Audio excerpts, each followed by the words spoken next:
Welcome to the stage where hearts unfold in the morning glow, stories untold. Let's play with words, a masterpiece of art where dialogues bloom, igniting in every heart. Let's dive into the ocean of thoughts where waves of healing gently soar. Let's paint with words, a masterpiece of art where dialogues bloom, igniting every heart. Let's dive into the ocean of thoughts where waves of healing gently sought. Together we'll mend, stitch by stitch in the morning glow. Let's make the switch. A symphony of voices, harmonizing the air, echoing truth, banishing despair.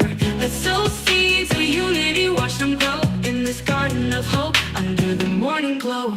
Let's bridge the gaps, erase the line in the tapestry of hearts. Let love shine with every word, a step we take towards a brighter dawn for all our sake.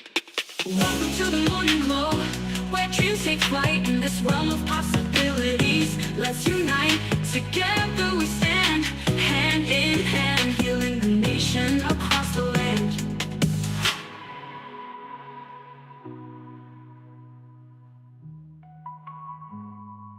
Let's dive into the ocean of thoughts where waves of healing gently sought. Together we'll mend, stitch by stitch, in the morning glow. Let's make the switch. Let's dive into the ocean of thoughts where waves of healing gently sought. Together we'll mend, stitch by stitch, in the morning glow. Let's make the switch.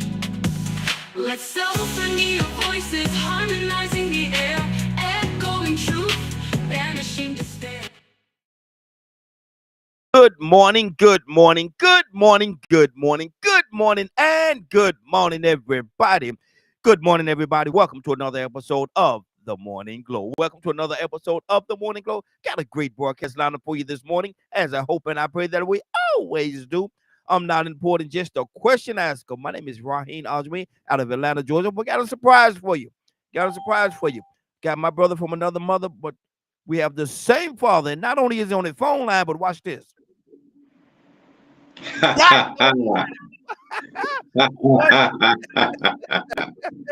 Good morning, sir. How you doing this morning? Good morning. Good morning. How are you, young man? How's everything going in Atlanta? Hey man, look at here. We hanging a happy elephant, elated and porcupine proud to be on this side of the daisies this morning. Man, that my brother on the video camera with us. Well, I don't know how in the world we worked that out, but it's good to have it. Good to have it. Let me see who else we got here. Oh, we got Annie from Mississippi on the phone line. Annie, good morning, young lady. How you doing this morning? Good morning. Great morning. God morning to everybody. Now listen, I hope everybody had a great weekend. Don't everybody talk at the same time. Go ahead, Frank. Absolutely, man. Had a wonderful weekend. The weather finally broke here in Michigan. Was able to get outside, get some stuff done. So had a great weekend. Good deal, good deal. And Miss Annie from Mississippi, how was your weekend, young lady? My weekend was wonderful. I want you to know that I spent the first 6 months doing the ministry at the prison. Today I go back into real estate. Okay. So I'll be doing both of them, but I'm going to reactivate my license today. I had my license in inactive status for Mhm. 6 months. So today I'm going to start back in real estate. Look at here. Real estate world, y'all better watch out because she's back. She's back. She gave y'all 6 months to get y'all money together. She gave y'all 6 months to get y'all money together and y'all ducks in order. The time is up now. The time is up. She's back. So y'all are in trouble. Y'all in trouble. I'm gonna tell you what you're in now. Y'all in trouble. But listen, I had a good weekend too, man. I'm gonna tell you, my grandkids came over and whew, boy, they wore me out. I love it. I love it. Wore me out. Me and my granddaughter, we went we went for a walk and just walked and talked, man. And she talking about y'all, man. I was like, oh Lord, how much where the house at? Lord, how much where the house at? But I'm gonna tell you some, those are moments right there, man, that you can't put a price tag on, man. You know, she was telling me about her school and all kind of stuff. She was just talking.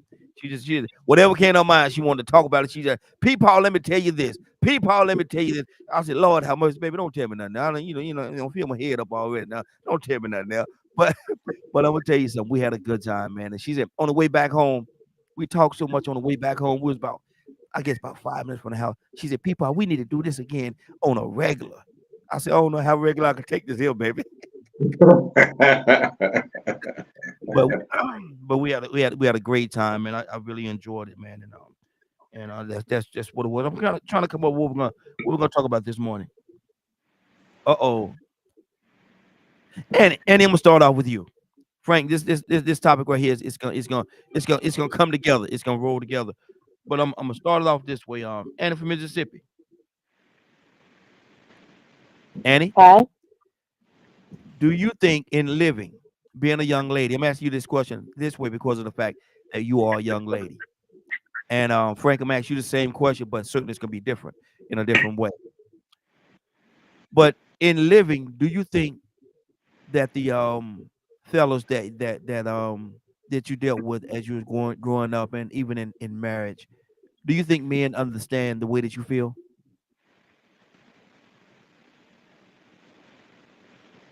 Do I think men understand the way that women feel? Yes. I don't. What I you think what you I mean? think men understand what they understand, but a woman have so many different levels of love and so many different levels of compassion and their ideals as Mm-hmm. to how relationships are supposed to go. Mm-hmm. As to men, I'm not saying all men, so let me put this is a disclaimer out there. Not all men, but most of the men do not understand. I mean, they don't understand the way that women think. They don't understand the way women feel. When a woman meets a man and she really likes him, Mm-hmm. I hate the echoing. Oh, do you have it on speaker? You don't have it on speaker, do you? No, I just took it off speaker. It's still Okay. doing that. Okay. Turn your volume down just a little bit. Okay, all right. Let me turn my volume And Frank, turn your down. volume down just a little bit too. Oh, so I don't think men ever uh, understand because when a woman meets a man that she really wants to be with Mm-hmm. and she spend time with him, and all of a sudden she's already thinking about long term, Mm-hmm. whereas he may feel Now, like now, it was now, just something he's now, now, now, doing. now, hold on now. See, that might be a part of the problem. Let's talk. Now we're gonna talk. Today is Monday morning. We're gonna talk. Now, do you think that's a part of the problem? Now, y'all casual hanging out, y'all like each other, and all of a sudden now you talking, you got the mindset, you putting the vices on him. Maybe he don't want them vices put on him yet. Maybe he don't want them vices. Maybe he just want to have fun, But enjoy the you, and y'all go out and enjoy each other's company. But all you talking about, you already think about this and think about y'all think about marriage and all. Man, listen. Maybe we just want to have maybe we just enjoying each other's company, want to hang out, and it ain't got to be no adult activities and stuff like that. But at the same time, just enjoy each other's company. And now you all are talking about y'all want to put these. Oh, he's a good man, and I'm gonna put these vices on him. I'm gonna lock him down. No. Wait a minute. Could that be but Raheem, but wait a minute now, and that part is so very true. But here's Mhm. my thing: if you don't want a woman to go to a place in her mind where she's seeing the next level, don't go through the process of making her think that. Now, hold With on. just laying down with her, No, with just no, no. telling her, No. Now, see that part right there. That's why I say it don't have to be adult activities. Ain't got to be included in this thing. But my thing is, if if if right. if if, if I'm a good man, if I'm a good man, and I like to think that I am, and I'm dealing with a young lady, I want her to feel very special. I want her to like me being around. I want her to be comfortable with me being around. I want her to be and feel comfortable that I'm around, that she's going to be protected and all kind of stuff. Certain things she ain't got to worry about. I want her to feel that way, but that don't necessarily mean that I'm thinking about marrying you. I like you. I like hanging out with you. You're a good person, and let's just see how this thing goes. Let's just see how this thing flows and how it goes. Let's not hold on. Let's not put the cart before the horse now. Let's not put the cart before the horse. You talking about marrying me already? Wait, hold on. We ain't got there yet. We ain't got But there. Raheem, and that, like I say, there are many women who wants to remain celibate until they are married. Yes. And I know a lot of time men will say, well, they'll tell them what they want to hear to get them to go to bed with them, and then after they date them for a while, then they start showing what they really want. So it's okay, if you're a good man and you want to have friends and protect them and all that. But don't cross those lines if these emotions intertwine. When their bodies intertwine, a woman is already thinking, well, he promised me he's not like the last one, and he said he's going to do right, and he's the one. He's going to be my Boaz, And but don't promise her these things if you're not going to follow through with it. But see, And don't lay down with her, and true. don't make her feel some kind of way laying down after she told you she want to be celibate. She don't want to have sex before marriage. But I'm going to be the one. I'm not like John. I'm not like whoever. And all of a sudden, she come to find out you worse than he was. So just don't take her to that level mentally or physically if you don't meet her, the right. Well, and you're not gonna like me right now, but I'm gonna say something to you. You're not gonna like me. Oh boy! No, because if I'm gonna be anything, I'm gonna be honest. If I'm gonna be anything, I'm gonna be honest. My thing is right here. Okay. Two things with that, and we got a couple of people. Got Frank on the line. We got a couple of people on the line as well. And so, but two things is this right here. One, I'm trying to think that you have to be responsible for your own actions. You have to be responsible for your own actions, and you can't, because of the fact that you painted this picture in your mind, thinking that this man is just, don't get so far into this thing. Don't get so far into this thing, whereas you're giving of yourself gifts that he has not earned, because of the fact that you painted this picture in your mind that he is your Boaz. Boaz was an old man. You don't the woman don't want an old man no way. But anyway, and the second part is this right here. You have to be, if a man, no, let me go this way. If a man were to come to a woman, I'm not gonna say you will come to a woman and say, listen, we're in this getting to know ourselves process. I really want to get to know you before we get to that level where we start doing adult activities. Hopefully they're gonna wait till they get married. But if they don't, they say, look, and he say to her, I want to wait before we get to that point. I want to hang out with you, go out with you, be in your company for at least 6 months before we even think about doing that next level. A lot of time, these women these days, something wrong with him. He gay, or they're gonna think have all the negative thoughts in their mind, and so they may even go to the point where they say, well, what is wrong with me? Why he don't want to lay with me? No, he just want to make sure that the relationship is right. Maybe he's been in a situation where he's bounced from bed to bed and blah, blah, blah, and nothing came out of it. So he sees something special in you, and he want to give you 6 months of his time without having to worry about that part of it. And then when y'all get to that part, the relationship could advance or whatever. Hopefully y'all would have been talking about married or even married or whatever before all that stuff happened. But if it doesn't, he just wants to take that time to know you. And if somebody were to say something to most women, they're going to think something wrong with them. True? And that's very true, Raheem. If a man from a woman, I don't want to touch you for a moment, and I'm going to give you 6 months of my time because I see something different in you.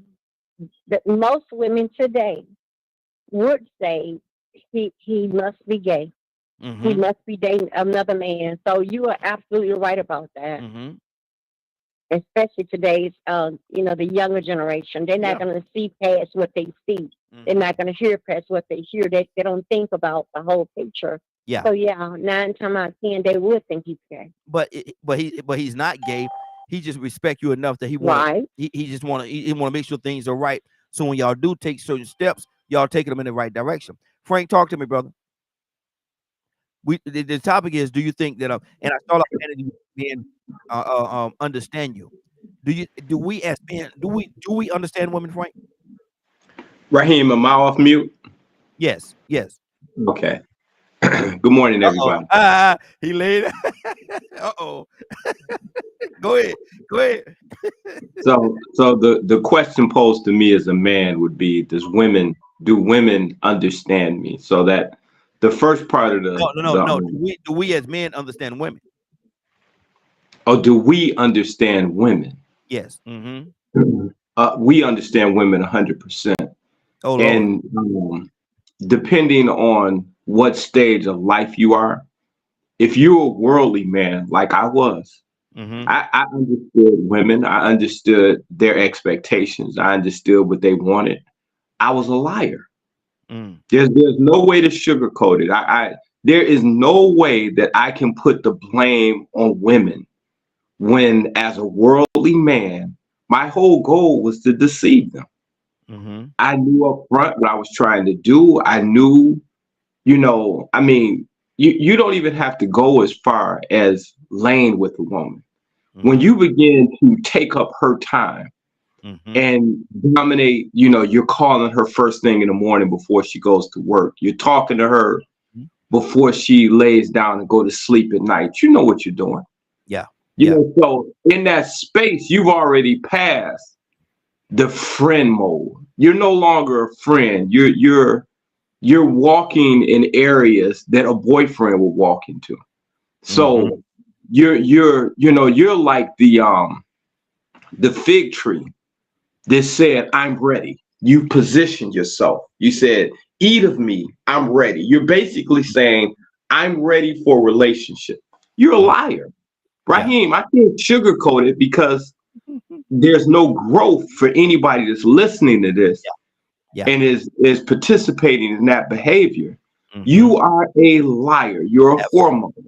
Mm-hmm. And you're probably juggling, initially when you meet a woman, you probably got 2 or 3 other women on the side, and you're telling the same lie to all of them. So it's not until you find more respect for yourself that you can begin to respect women. And if you are just a woman doesn't have a problem with you being her friend. It's when you stop showing yourself friendly and you begin to move like a potential husband, then their emotions change. You begin to flirt and you begin to do things that begin to pull on her heartstrings. So yeah. Hey Frank, you got folks talking to you this morning, man. Joanna, I think that says Joanna. It says, wait, you think all, she put the word all in there, worldly men lie to women. Well, let me say this. As a young man, I joined the workforce early on in life. I played sports at a very high level. I was in martial arts, so I had thousands of friends. Now, unfortunately, this behavior that we have taken on as a society, people don't see it as lying. They see it as acceptable. It's not acceptable. I think that a lot of men, now 99% of all of my friends were liars. I had one buddy who had one girlfriend, he dated her, and he married her. I had one friend like that. I don't know another one. But you don't have to stay there. And I want the person that typed that in to understand that you don't have to stay there. And I want to say this, and then I'm going to shut up. A woman that respects herself can change that man. If she demands respect, if she demands, I understand. I agree with what you're saying. I agree with what you're saying. I'm making these things because I've heard women say I can change him, and in some situations, she become a victim. But what you said, the key part of what you said, and the part I agree with 100%, is she respects herself. Correct. And see, this is the thing that I ran into when I was playing games. I had a young lady tell me, "Oh no. If we can't talk during the week, don't call me on the weekend. Yeah. If I can't come to your house, Mm-hmm. we can't date." If she put these things that were absolutes, that if we can't do the things, if we can't go to the local mall where everybody hangs out together and hold hands, no, we can't be boyfriend and girlfriend, because see, you're like everybody else, is transparent. And what that caused me to do was to make a decision. Either I was going to step up and be a real man, or I was going to be like everybody else. And for a long time, I was like everybody else. You had to make a decision. That's Had to make a decision whether you're just gonna be a Rockwaller or a Chihuahua. right. That's right. Yes, sir. Yes, sir. Just a little noise maker or somebody, a Rockwaller that's gonna stand on something. 508-924-3521. 508-924-3521. We got quite a few people that's on hold, but let me tell you something about that number. In the next week or so, that number is going to change. We have a new number that we're going to start using. I'll get that number out in a couple of days. But and I want y'all to write it down, because it's no longer going to be 508. It's a whole different number. We even got an 800 number, but we got a lot of different things that's going on. We going in a certain direction, and a part of it is changing numbers. A part of it is changing numbers, and so I will be giving you that number in the next couple of days, so you'll have it. And when I transition over, you'll have a good week before you can, before I actually do it. I'm not gonna just pull the carpet. I'm gonna let you know ahead of time. All right, but there will be a new number moving forward. Toussaint, good morning, sir. How you doing this morning? I'm doing well. I don't know. Sound like you're too enthusiastic about this topic, brother. Well, I mean, Frank is heading in the direction that I'm a parallel. I Okay. guess. So do we as men do Yeah. do we understand women? The way that the way that the woman feels. Let me say the way that the woman feels, the way she feels. Not understand her, but understand the way she feels. Go ahead. Wait, I'm sorry. I'm sorry. We can, but one of us can talk. No, Go ahead. You said something now? yeah, I was saying, do we as men understand the way that, not understand women, but understand the way women feel? I don't totally. I don't know if me and Frank most of the time agree, but I can't figure them out myself. I just, I don't know, man. Shoot, you smile in one minute, and then the next minute you come out, or you go in the room, and you come back, and what happened to the queen? Mm. God damn, what happened? Now let me go back a few years. I have to go back a few years now, because this is mine. This is me. Well, I think the honesty is the best thing. We ain't trying to figure you out. Ain't nobody trying to figure you out.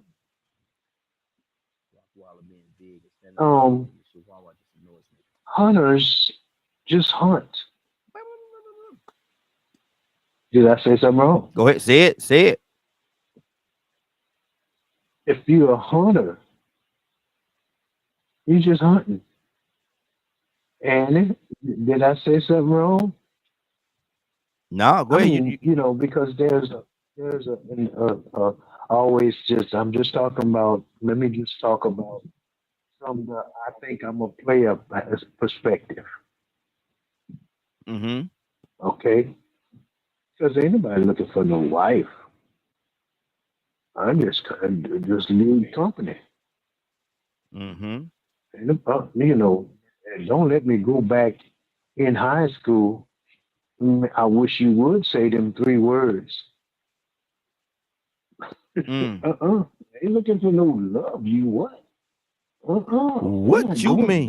That direction. You done scared me off now. Oh, I'm gonna run because there's fish in the sea, not just one in the tank. You know the fish tank? Yeah. The whole ocean of fish, a river of fish. and I'm just casting a line out, see Mm-hmm. if I can catch one. Mm-hmm. Now you got to remember that sometimes I used to talk about going to the club with a doggone um keychain that had a flashlight at the end of it. Yes, sir. Yes, sir. And let me say something else right here Say it to me. to the ladies that I love y'all. And that's why I'm assuming to say it. I'm gonna say this for the people in the back too. Mm-hmm. Boaz been dead. Stop looking for Boaz Mm-hmm. Yeah. because he been dead. And There gone. was only one that I know of. And Ruth got him, and they done had a whole bunch of children, and they gone.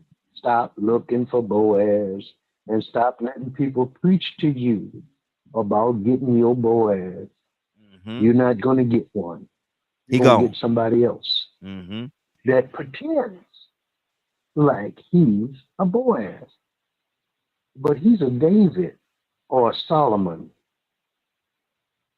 Let Mm-hmm. me let me say that for the again so I can understand what I'm talking about.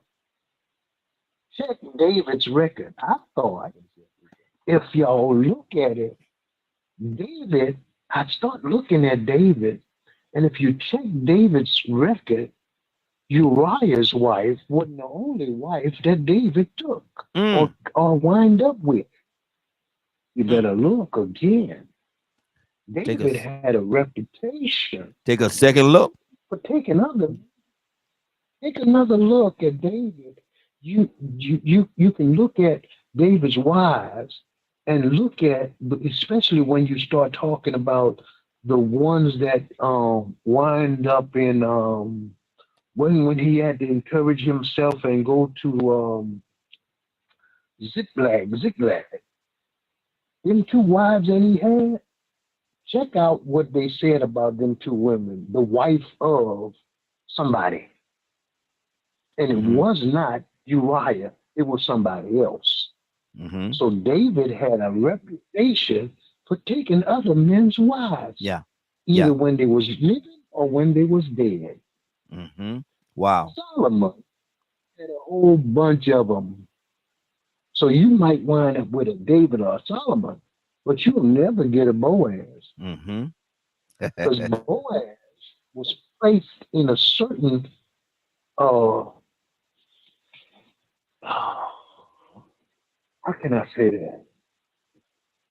He was preserved for such a time that Naomi and Ruth come on the scene so that he could put some leftovers so they can get. Just so happens he was fulfilling uh, almost a commandment of of when a brother or the first kinsman. Mm-hmm. So anyway, anyway, um, we lie, Mm-hmm. we lie, we lie, we pretend. And here's the last thing, and I'll come back. I guess if you talk to me some more, Raheem, we'll wait you out. Mm-hmm. We'll Mm-hmm. play that role. Oh, I just want to keep myself. Okay, that's what you want to do. Hey, okay. Oh no, I don't hold my hand. We need no. Let's not do the smooches because that leads to something. We don't do Yeah. that. Yeah. We do Yeah. that for 6 months, a Mm-hmm. year. That's Mm-hmm. okay. Mm-hmm. But you slipping. Mm-hmm. You gonna Exactly. slip too, right? With The banana peel is on the ground. You better watch it. Watch your step. Banana peels are there. You better watch your step. yeah, I 50. mean, the only way we can help Raheem, I think, Mm-hmm. is we just like Frank. We got to be honest. Yeah. Yeah. Exactly. 508-924-3521. 508-924-3521. Let me go to Dr. Cook. Dr. Cook. And Mr. Hicks coming to you next, brother. Dr. Cook, good morning, young lady. How you doing this morning? I'm doing well. Good morning to everyone. we asking a question and we asking a different. For the ladies, we asking it one way. The men, we asking another way. But I'm gonna ask you as a young lady. I gotta ask you this way: do you think that men, in your life of living and dealing with men, do you think that men understand the way that women feel? And turn your thing down. I think you're having on speaker or something. But turn your volume down just a little bit. Get a little feedback from you. Is that better? Yeah, that's better. Good deal. Do you think men understand the way that women feel?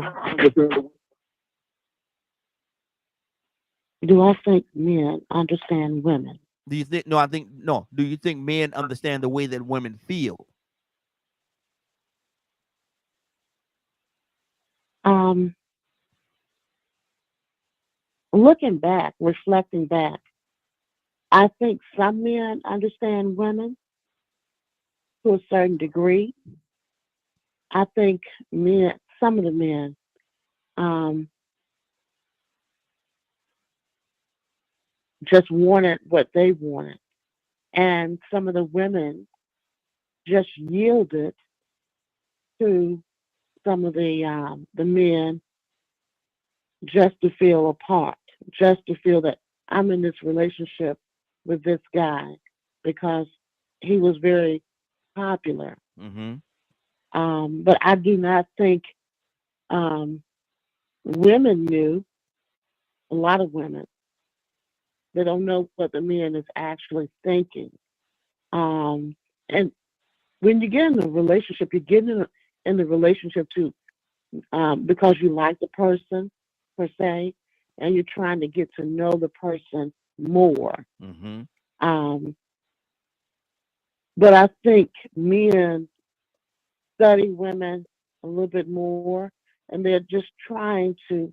Some of them are trying to get whatever it is that they want. It's an ego thing, Mm-hmm. and the more that I talk to different um, men and ask them, why do you do this or why do you do that?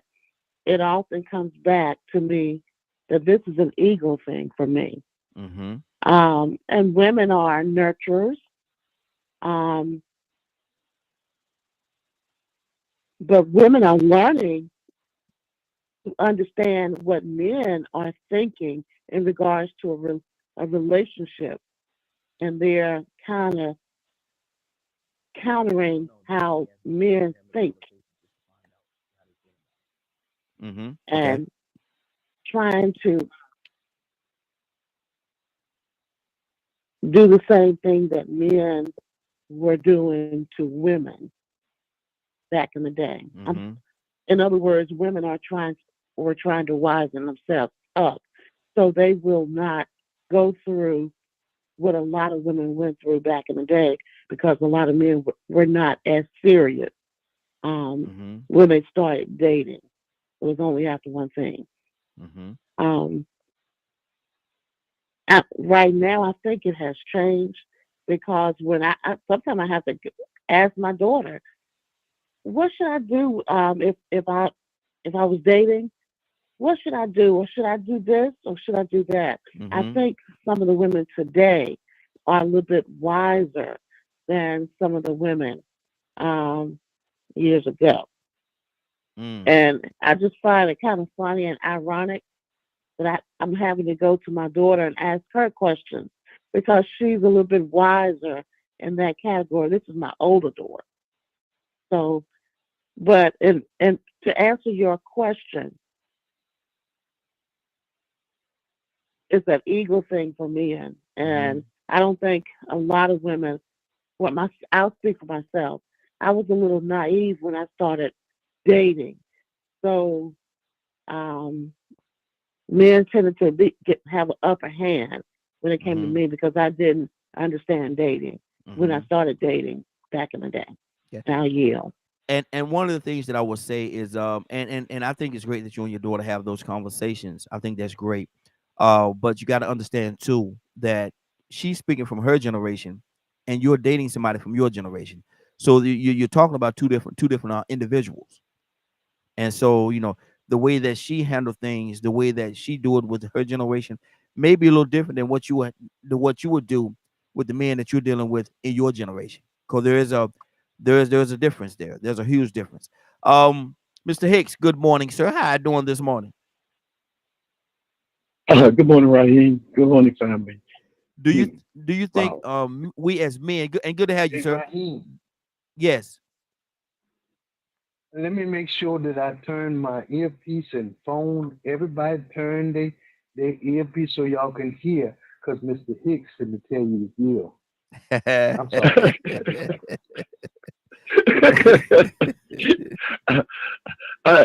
I don't know about that. You know, what's interesting, I listen to it every morning, but when I listen to this, it's the area that I've been studying for the last year intensely, trying to understand these things, you know, being married 3 times, having 5 daughters and 2 boys, and watching, I guess in a nutshell, shoot, I never know anything. I never know anything about women. Mm-hmm. I never understood them. I didn't understand myself. We're not taught that. It's not passed down to us. Mm-hmm. But I know this here, that in ancient times and cultural times, when a guy and a girl had eyes or they wanted to court, they usually did it in the presence of elders. It never was alone. They always had somewhere around as a just like as a chaperone. And because there's this one writer, Mm-hmm. he defines it as this here. He said that the human being had this instinct that's life running inside of them, and that ability and that instinct is to procreate, to send their DNA down the line, and that's a purpose. You know, I got a cat that's a year old now, a female cat, and she's going to heat a couple of weeks ago, and I locked the doors and tried to keep her in because I wanted to get her fixed, Mm-hmm. or either mated with someone else. But that cat gonna find a way out of the house. Yep. I don't even know how she do it. Mm-hmm. You know, I look and she's gone. She's gone for 2 or 3 days. She comes back, and it's funny because I feel like I felt about my daughters. When you put out there, you know, but it's almost like it's like nature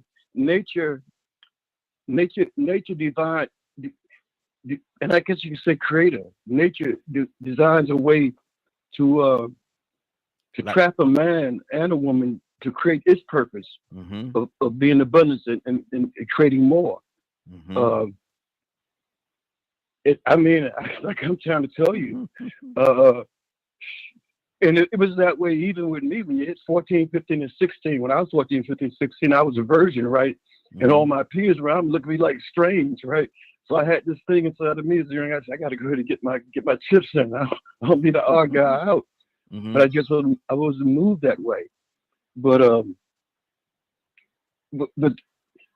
16, 17, 18, 19, 20, a young lady is at her prime. She's created, gave her all the beauties that she wants. I mean, she's young. She's got her rosy cheeks, and every wink of eye turns you on, and it's almost like an instinct. She's designed to trap you. Mm. But in that sense, to trap you in the sense of someone to take care of the baby that's going to be produced. She'll know what's happening. They think it's just about pleasure and fun, but it's about making babies. Mm-hmm. And so ideally, she's trying to find someone that she feels secure enough that is going to be there for her. But no, even in the Old Testament, we talk about David and Solomon and Abraham and all the patriarchs. They all had multiple wives. We come to the New Testament, Colossians and Paul, when they start rewriting things and saying, you know, it laid, and it's not consistent. Mm-hmm. It lays down that one man for one woman. And I don't know, Mm-hmm. but I know this. I never understood them, and I still don't understand. I understand them better now, but I understand the nature of things. They're going to Okay, Mr. strive Hicks. toward a strength. And Mr. Hicks, do you think we understand the way Yes, that they? sir. Do you think that we as men understand the way that women feel? No. Mm-hmm. I think that because of the way the world is shaped around a woman, she don't have the power or the ability to confront things directly. She's got to develop some other skills. Yeah. And one skills of deception. Mm-hmm. You know, I Wow. mean, I watched the show the other day on the television. This woman talking about how they fake doing the intercourse. They fake the climax to make the guy feel good. Mm-hmm. Wow. So I think they have to be deceptive. They're in a world of beasts where every man around them is trying to get to them. Mm-hmm. You know, you don't have to be pretty. You don't have to be beautiful to be a woman. All you got to do is just be there. If Mm-hmm. somebody will hit it. But Yeah. I'm gonna listen. But I'm trying to get some understanding because I really don't understand women. I don't. Never have. Okay. I was attracted to them. Mm-hmm. That's why I was married 3 times. Mm-hmm. My makeup is like this here. If we're gonna have sex, we're gonna have to get married. Yeah. And that's Yeah. so I got married to have someone I want, and didn't think about all the other qualities that I needed and she needed as she grew. So Mm-hmm. I'm learning. That's good. So That's good. That's I'm good. happy now. I tell you, I'm happy being alone. Amen. Amen. Amen. Badger. Badger, do we as men understand? I appreciate you, Mr. Higgs. I appreciate you, brother. Badger, do we and good morning, sir. How you doing this morning? Do we as men understand the way that women feel? I mean, typically, no. Mm-hmm. Most men don't even try. Mm-hmm. I'm You say just they don't even attempt to understand the way the woman feel? no. Mm.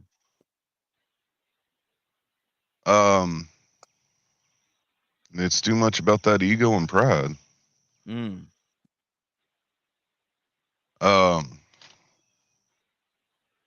I mean, most of the time, most of the men I've been around don't even know how to process their own emotions. So I have no expectation whatsoever for them to understand their wives or anything like that. Mm-hmm. Mm-hmm. So,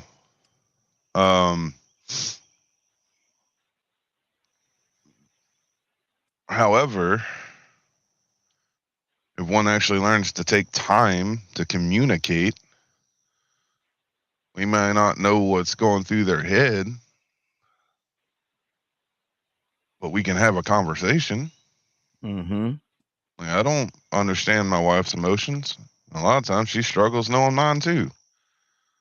But we talk and communicate to let each other know how we are feeling and acknowledging it instead of just shooting it down. Mm-hmm. Take that time. Take that time to try and understand, or at least establish some semblance of an understanding. I so there's understanding, Mm-hmm. and then there's acknowledgement. Yes. I mean, if if my wife gets upset at something, or my sister gets upset at something, and I'm sitting there going, I don't know why, and I don't understand why, but I acknowledge that you feel that way. Mm-hmm. What can we do about it? And then they will say.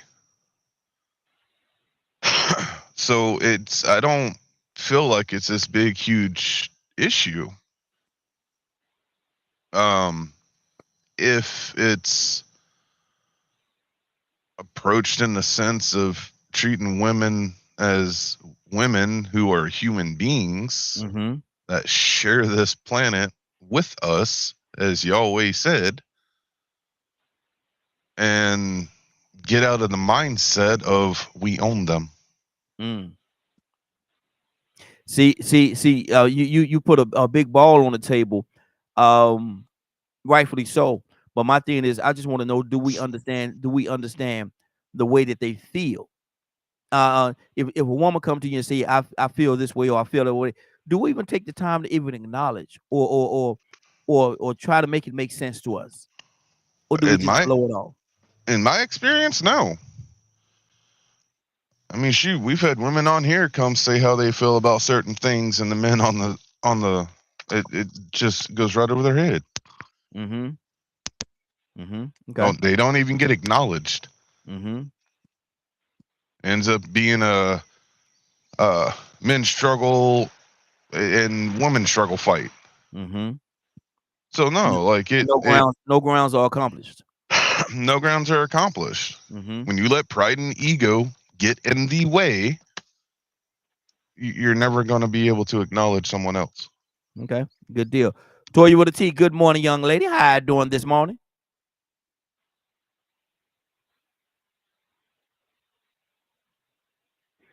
Good morning, good morning. How y'all doing? Hey, doing good, doing good.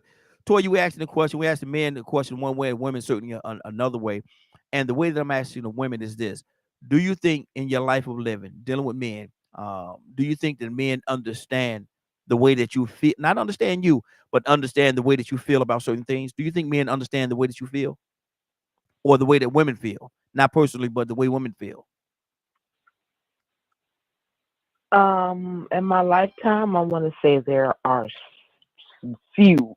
I was going to say some, Yeah. but not few. I want to say,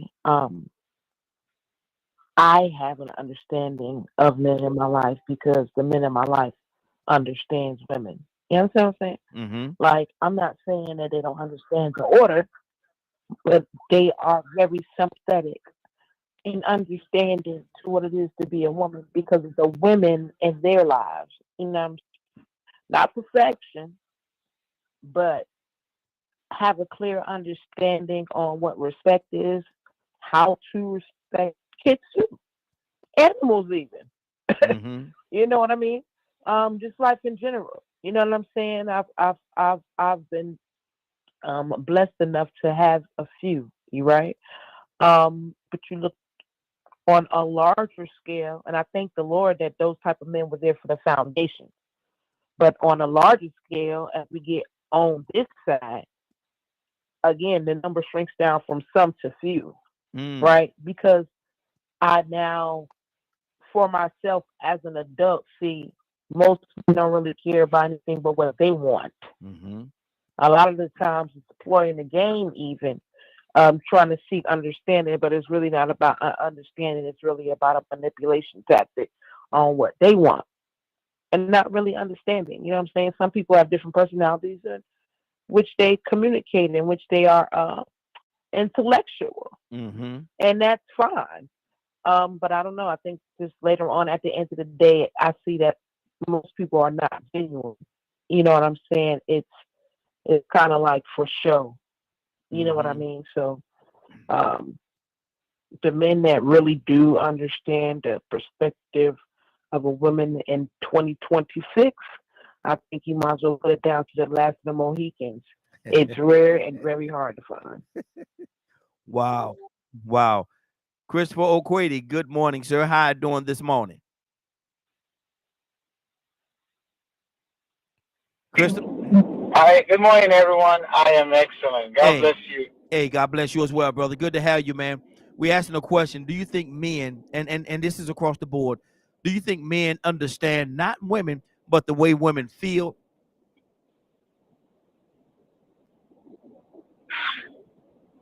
Do I think men understand the way? On a general note, I would say no, because too often most men don't even understand themselves and the feelings that they're faced with. Mm-hmm. You know, so sometimes we're having inner conflicts with ourselves, and not understanding God's design for man, and that war, almost that war that we almost, an invisible battle between the male and female, that sin created, and you never get to the point where you have this synergy where the male and female comes together. You know, if I understand that she is the other half of me, that she's the one that's come to complete me, then I take more time to understand her feelings. But because most of the time we're in competition, you know. So it's like, no, you want to control me, or you want to do this to me, you want to tell me what to do, and there's always this back and forth that we're not even hearing each other out, you know. I've been married for 32 years, and I must say that I'm learning. I'm learning to understand my wife's contribution to my life. When I first got married, it was all about competition, you know. Yeah. Very competitive. I was always a very competitive person, you know. I used to. Sorry, ladies. I used to think that there's no woman that's smarter than me. I was really a male chauvinist. You won't believe that. And my wife and I will be going back and forth with all this competition, and sometimes that's how we men feel. So we don't really experience the full contribution that women bring into our lives. Yeah. We don't receive it. We don't even accept it, to know that I am incomplete without her. I am incomplete without her. If God made them male and female, and when the two come together, they become one.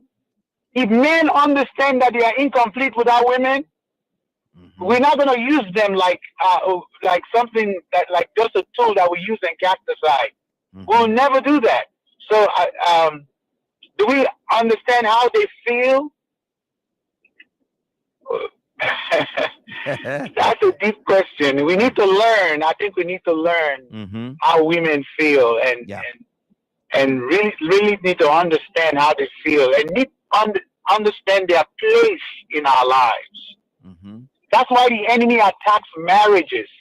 That's why he attacks marriages. You think that the attack on marriage is the attack on humanity, because he knows that we will never experience the fullness of who we are until a man and woman comes together and work as one. So I pray that we learn how women feel, and not use them. You know, it's terrible. It is. But thank God, that's my little contribution this morning. Yeah. But see, my thing is this right here, and it's more than a little contribution, man. You gave us a lot, and I appreciate it. In 2026, shouldn't we be a little farther along than where we are? In 2026, we're so far from divine purpose. We're so deep into the perversion of the union between a man and a woman. So deep. We're so deep into it that this thing that we call sex and the power that God put in it for humanity, we don't understand it. We think it's just something that we come and do and feel good, and it is the instrument of the multiplication of life. God made it that we enjoy it, but we don't understand the gravity of it. The destruction that comes into society because men misuse that thing that's between their legs. The destruction we're experiencing because a man has no control of that thing that dangles between his legs. It is unspeakable. Wow. And until we get to the point that we allow God to say, God, show me how to control this seed that you've given to me.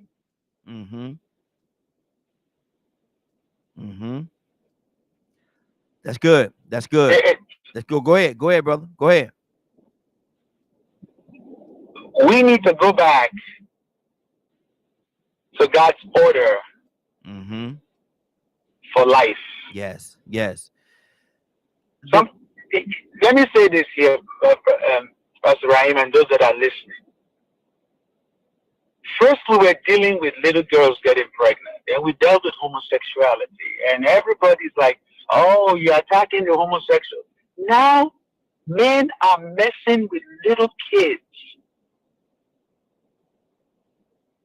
That's pedophilia is the new thing in the demonic realm. Wow. Wow. So That's what's so sad. prevalent in our society. That's what's Mhm. prevalent in our society. All this.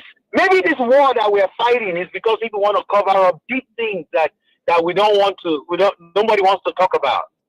Maybe all this is to take our attention of how perverse men, multi-billionaires have become.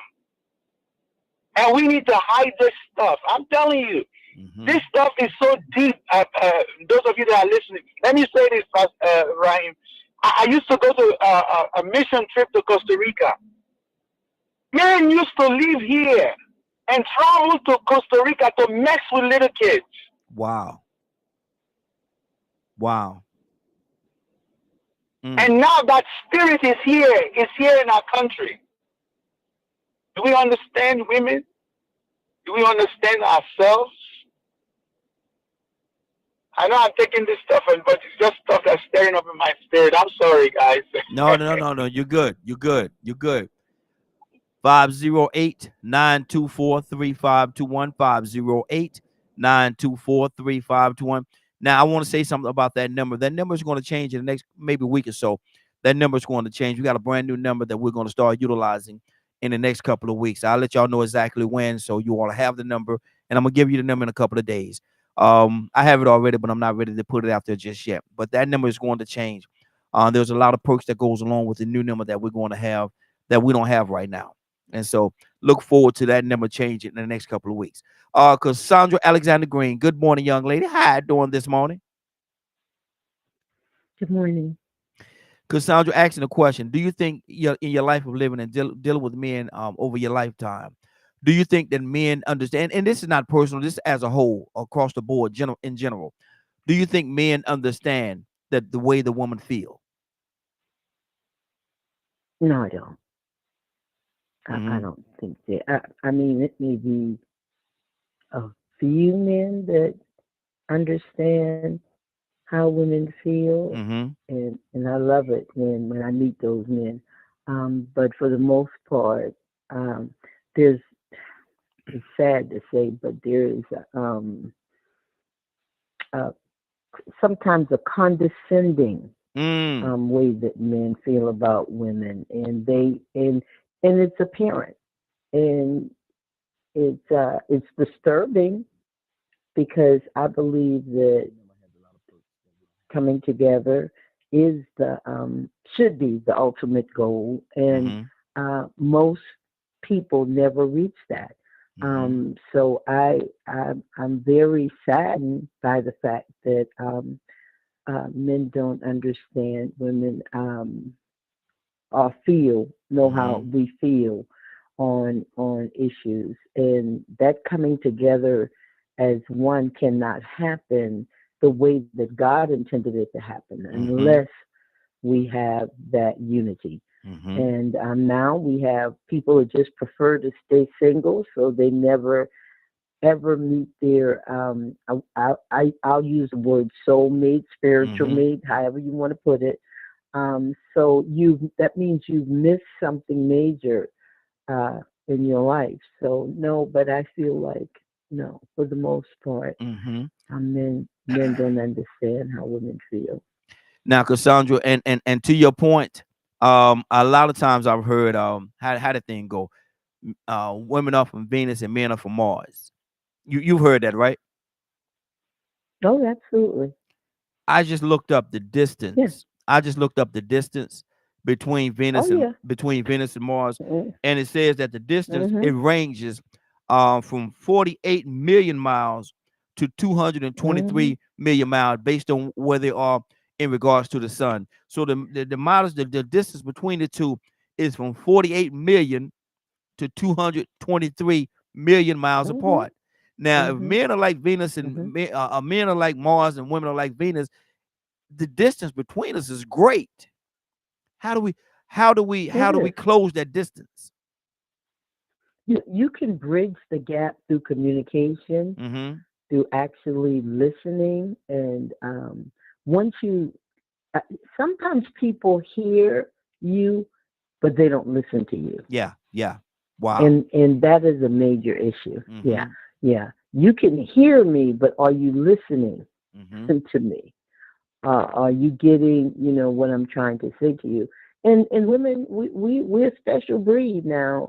We're all different, but we're a special breed. There are Mm-hmm. certain things Oh, about yeah. most women Yes, that Lord. are very Yes, Lord. similar. Yes, Lord. Yes, Lord. So it's it's the Woo. emotional the emotional whereas the hormone people, it's so much that goes into that, but yeah, let I'll just leave it there. It's there's a great divide, let's Mm-hmm. put it like that, There is. and we're not closing it. It feels like it's widening. And I'm going to say this, and I don't care, it's early in the morning. You have a misogynistic leader that is determined to try to make women feel like they're nothing and they're stupid. And that offends me to the very core of my being. Yeah, exactly. Exactly. And Cassandra, two people had asked pretty much the same question. I'm gonna ask it, and they said, "How do you actually close or bridge the gap?" And you said communication, but is there any other means of us closing the gap? That to me is the if you can get communication going, then everything else can be ironed out. Mm-hmm. You need to get the communication going in the right direction, and once you can talk to each other and get a better understanding of who the other person is, I believe the unity will come as a result of that. And I'm talking both in the spiritual realm for those that want to just focus on that, and in the natural. So it's important that we listen to each other, and then we can correct the things that may be out of order. But until we do that, how do you correct it if you're not communicating? Yeah, that's true. If I'm not, if I Active don't feel like communicating. you're, Active communicating, right? listening to me. Yeah. So Mm-hmm. it's a lot to it, but Yeah. we could do it if we choose to. Mm-hmm. Yeah, that's good. That's We good. could do it. I believe we can too. I really believe we can. Captain Leonard, good morning, sir. How you doing this morning?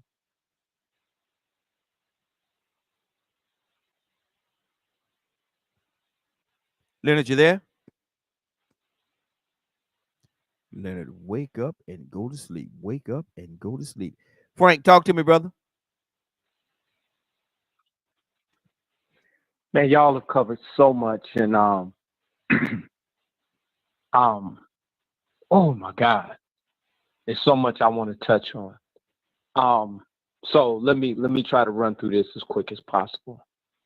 The spirit of the story of Boaz was to encourage women not to give up. We understand it is that when we look at things spiritually, a woman is to be found. You want to. There is an awesome opportunity for a woman that is single because she can give all of her attention to God. When you take on a husband, God expects for you to love him, which is going to take away some of that time that you have just to spend with him. So as you are perfecting yourself, God is perfecting a man for you. He and when he sees you or when he hears your voice, he'll know that's my wife. So if it is for you to be married, then in that same spirit, it is to encourage you, don't give up. The other thing that I want to say was this right here. We have to be honest and say that it's not a matter of do we understand women. It is it important to you? Is it important? Yeah. That Frank, Because I don't want to throw the listeners off. What we're talking about? Do we understand the way that the woman not understand women, but do we understand the way they feel? Correct. It's the same thing. Okay. So it's not, do we understand the way that they feel? Is it important to you how they feel? Now, you know, we're talking about men, but we really should be talking about males and mature males that are ready for marriage. There's a totally different that is committed and understands what it is to take on a wife and to serve her the rest of your life. Are you committed to that? So many people get married and they are not ready. Yeah. So when we ask this question, Raheem, and you're married, yes, and I want to put this out there. I understand my wife, but more important than me understanding my wife, when my wife pulls up from work, if she sits in her car for a minute, I know she's had a long day. And if I'm here with all the boys, I'll say, hey, you know, don't rush your mom. Give her a minute. You know, let's run her some bath water. You know, let's make sure we grab her bags when she gets out. Just give her some time. You know, because both of our wives are in the same profession, we know they keep very long hours. So we, you know, you have to be, but it doesn't matter if you understand those things, if you don't care about those things. There's some men that know that their wives have had long days and they just don't care. They're selfish. So, and I want to clear something up. When I talk about worldly men, I mean worldly men. A worldly man can be in the church. Just because he's in the edifice, does that mean that he's godly? So the thing that I'm going to give women the cheat code right now, and they, you know, most women never listen to me. But the thing about it is that women need to unite like a sorority and say, look, we're not dealing with this type of man. When you start dating and you're getting serious about a man, you need to take as many pictures as you can with them and flood social media. And if he has a problem with that, leave him alone. You need to demand things of him. I don't mean verbally. Okay. When I say demand things, I mean there should be an expectation, and don't compromise what your expectations are. And men will either conform or they'll get disqualified. The last thing that I will say is this. Quit watching this garbage on television. When you're watching cheating men on all of these programs, disrespecting women with their mouths, one, you're promoting it so it stays on television.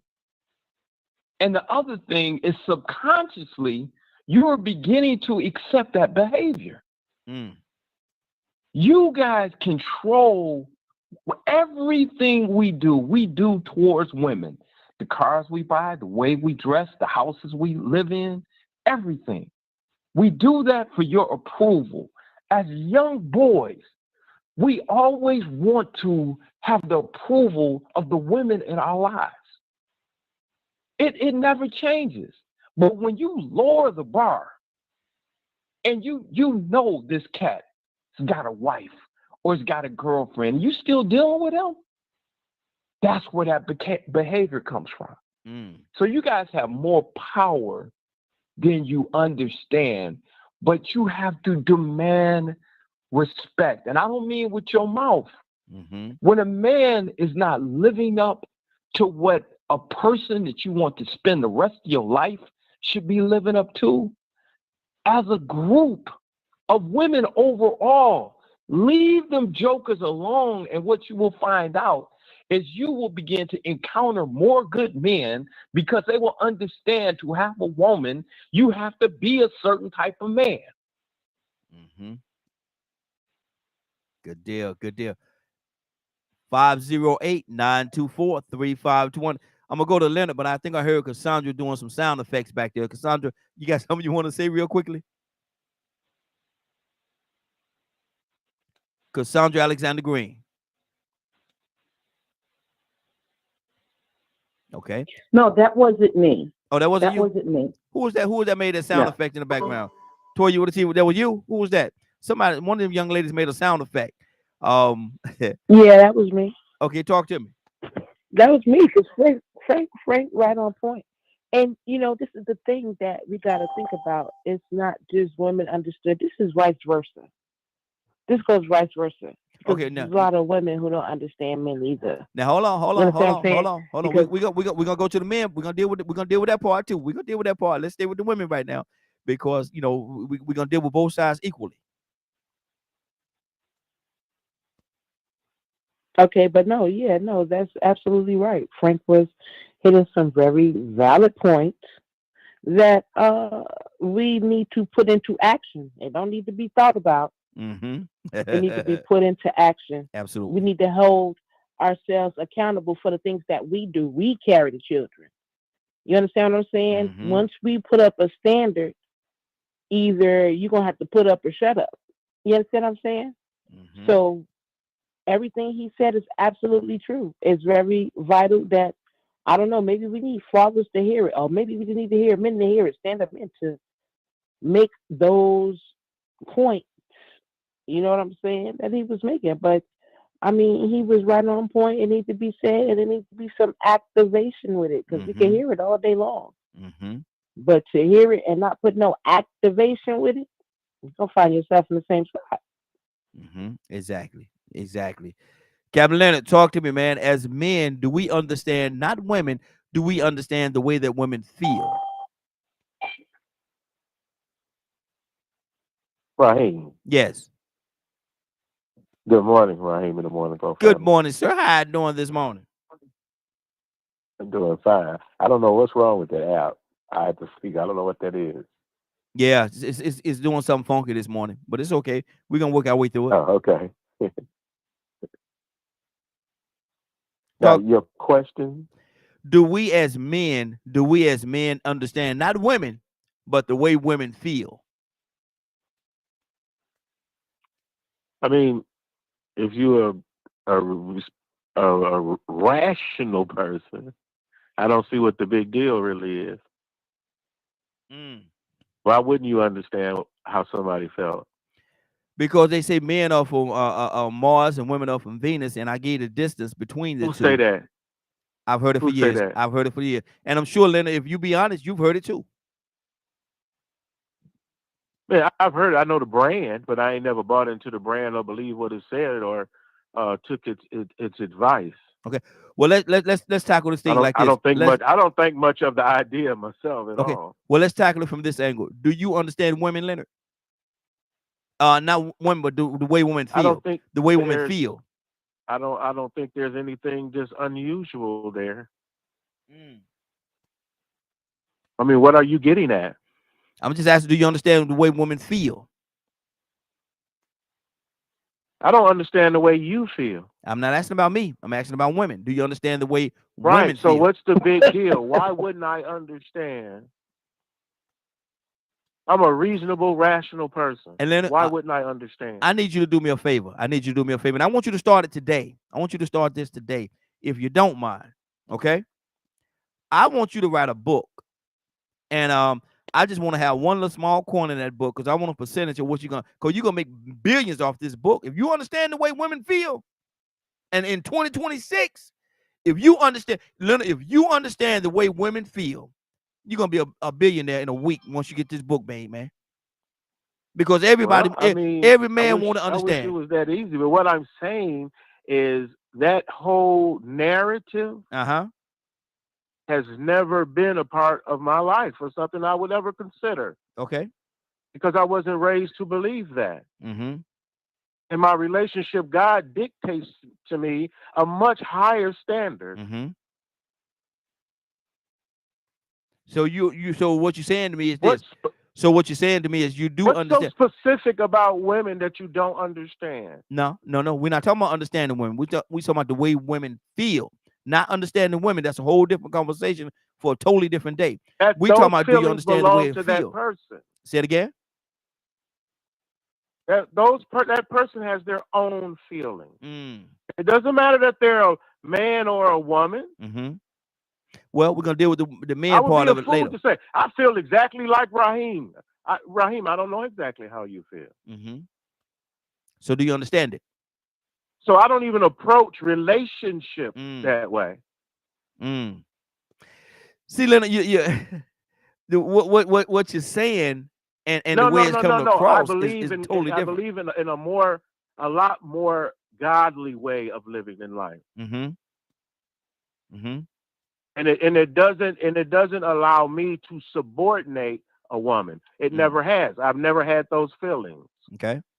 But see, that's not what we're talking about, though, Leonard. That's not what we're talking. You pulling other elements into the conversation. I assume that's not a based woman on the conversation. feels like I do. No, she don't. No, she don't. Let's ask them. Okay. Lady, hold on. No, we don't. Okay, there you go. Let's ask them. Because I can't speak for a woman, but she can speak for herself. So a young lady just told you no. Right. That's not what true. I'm saying. Because I don't see her as being that different than me. Ladies, y'all want to speak on this? I see her as the reason why she is a woman. Hold on, Leonard. Hold on right there. Let's let these ladies speak, because I can't speak for a woman. I'm not a woman. I can't speak for her, and I'm not even going to try. Ladies, whichever one of y'all want to go ahead, y'all take your time or however you want to do it. Yes. K with an E do. Go ahead. You know, first when you Good morning, young lady. How you doing this morning? First, K, hold on. K,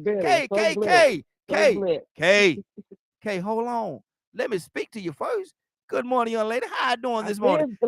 You ready to go in, K? Blessed. You ready to go in? I said blessed. Okay. I'm so blessed. Okay, go ahead. Go ahead. I'm getting out your way. Go ahead.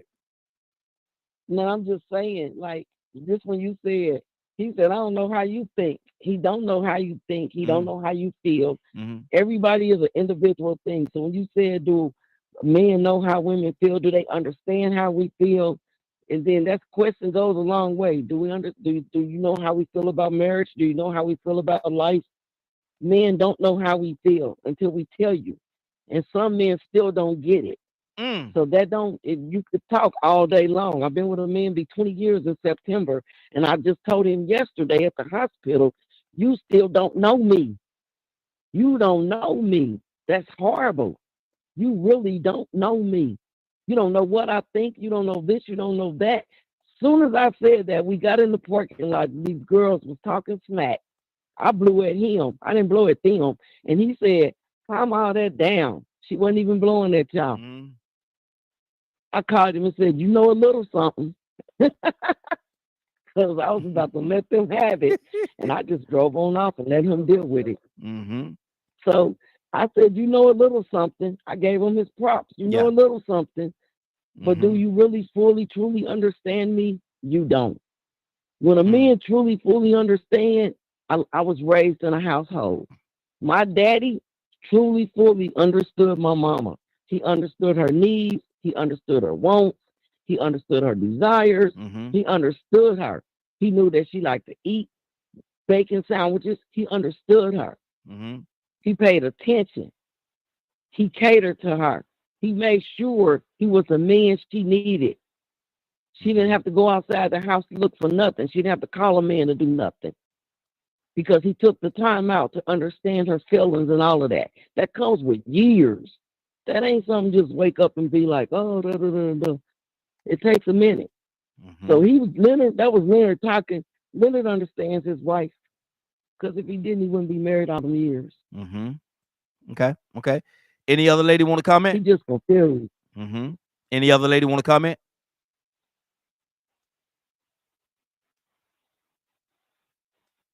Oh, y'all quiet today. Okay.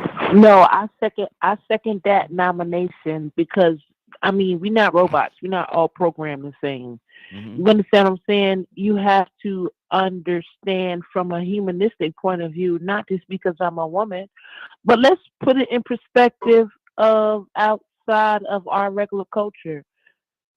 When you marry off a 12-year-old to adult, do you know how women feel in that culture?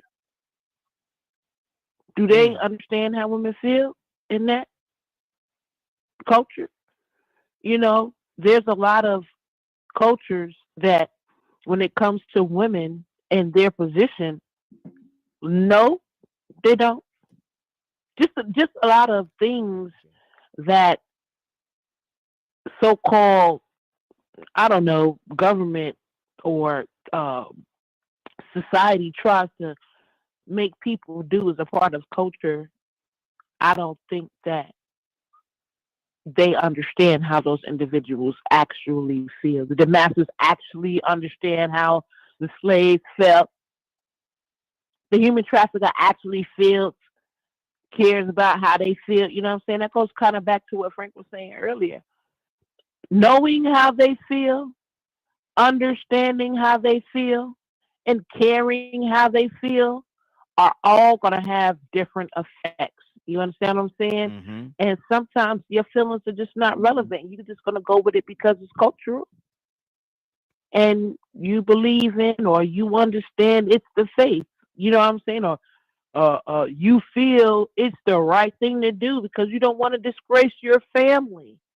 You know what I'm saying? And understand it. And out of all those things, still don't mean it's the right thing to do. Mm-hmm. Wow. Wow.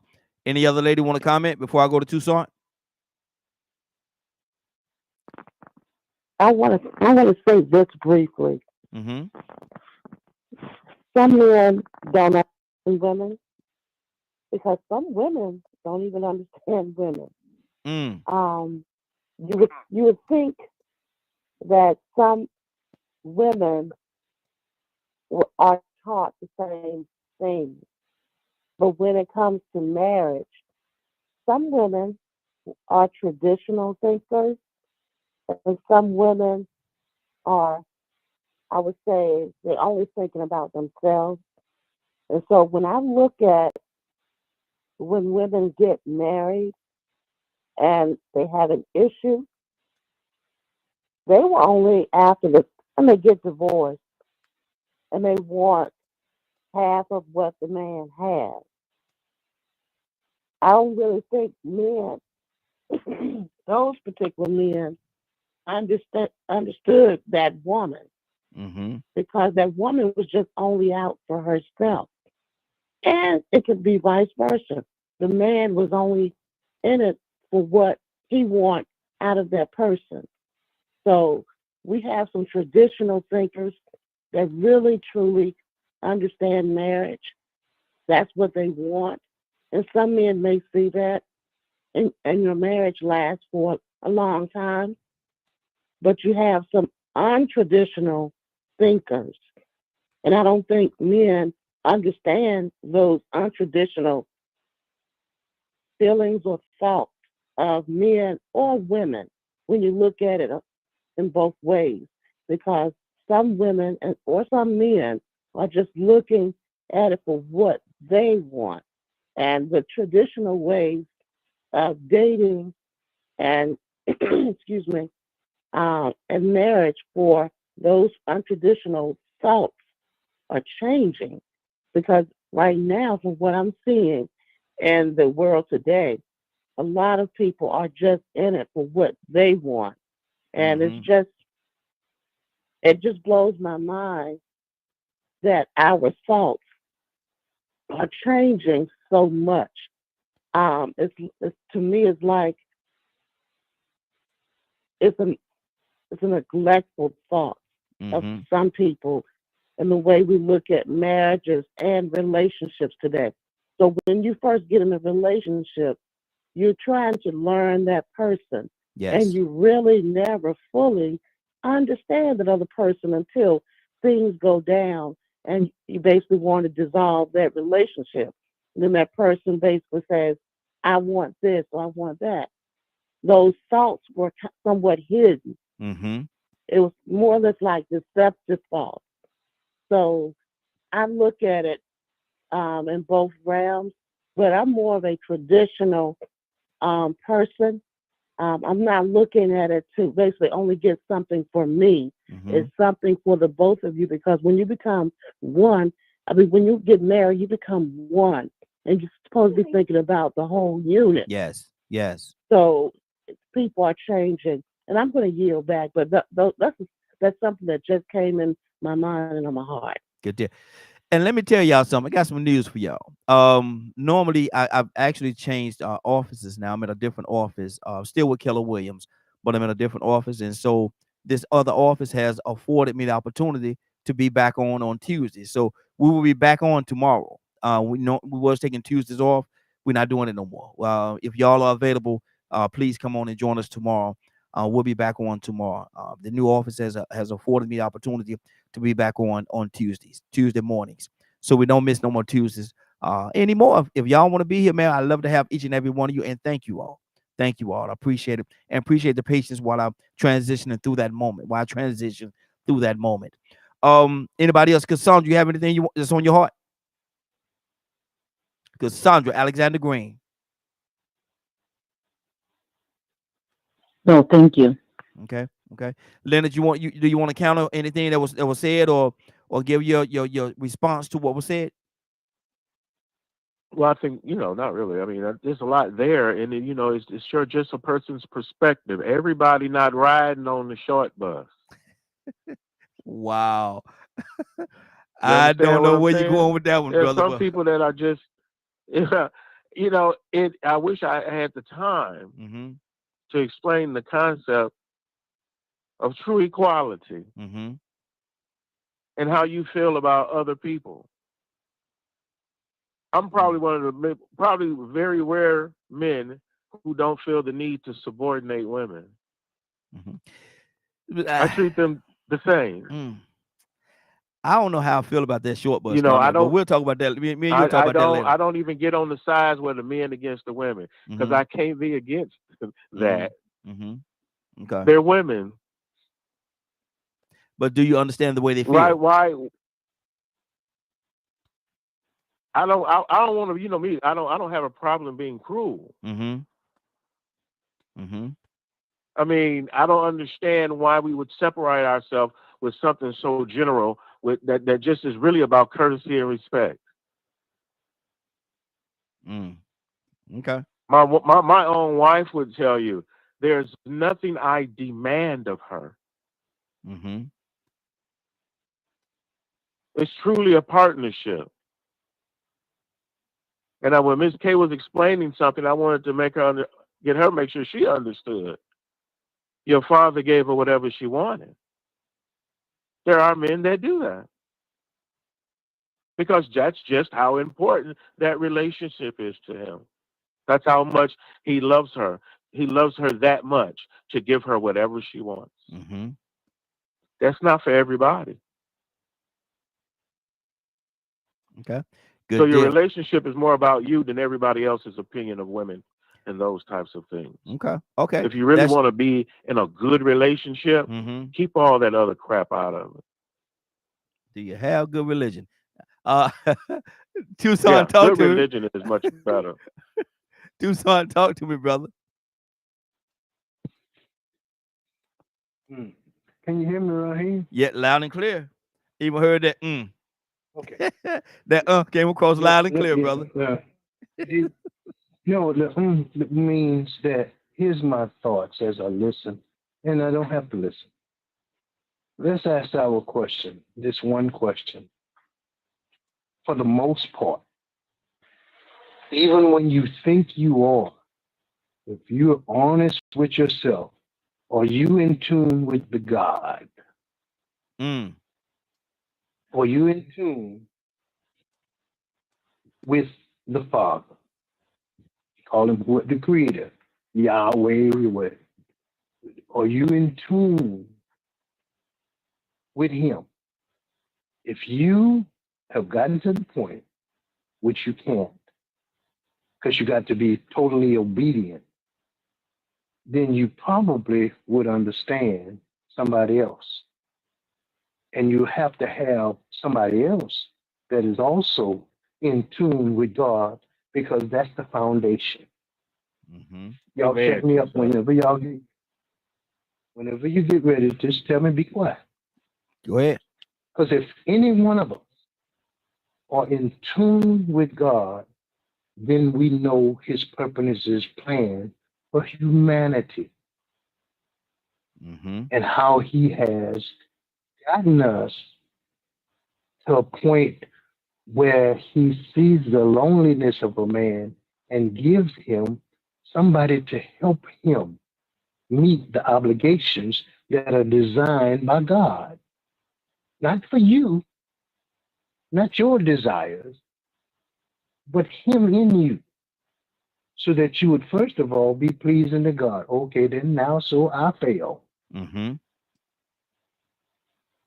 I get up in the morning and I fail again because I'm entwined, or making an attempt to be entwined with somebody also that is striving to be in tune with God, and they fail.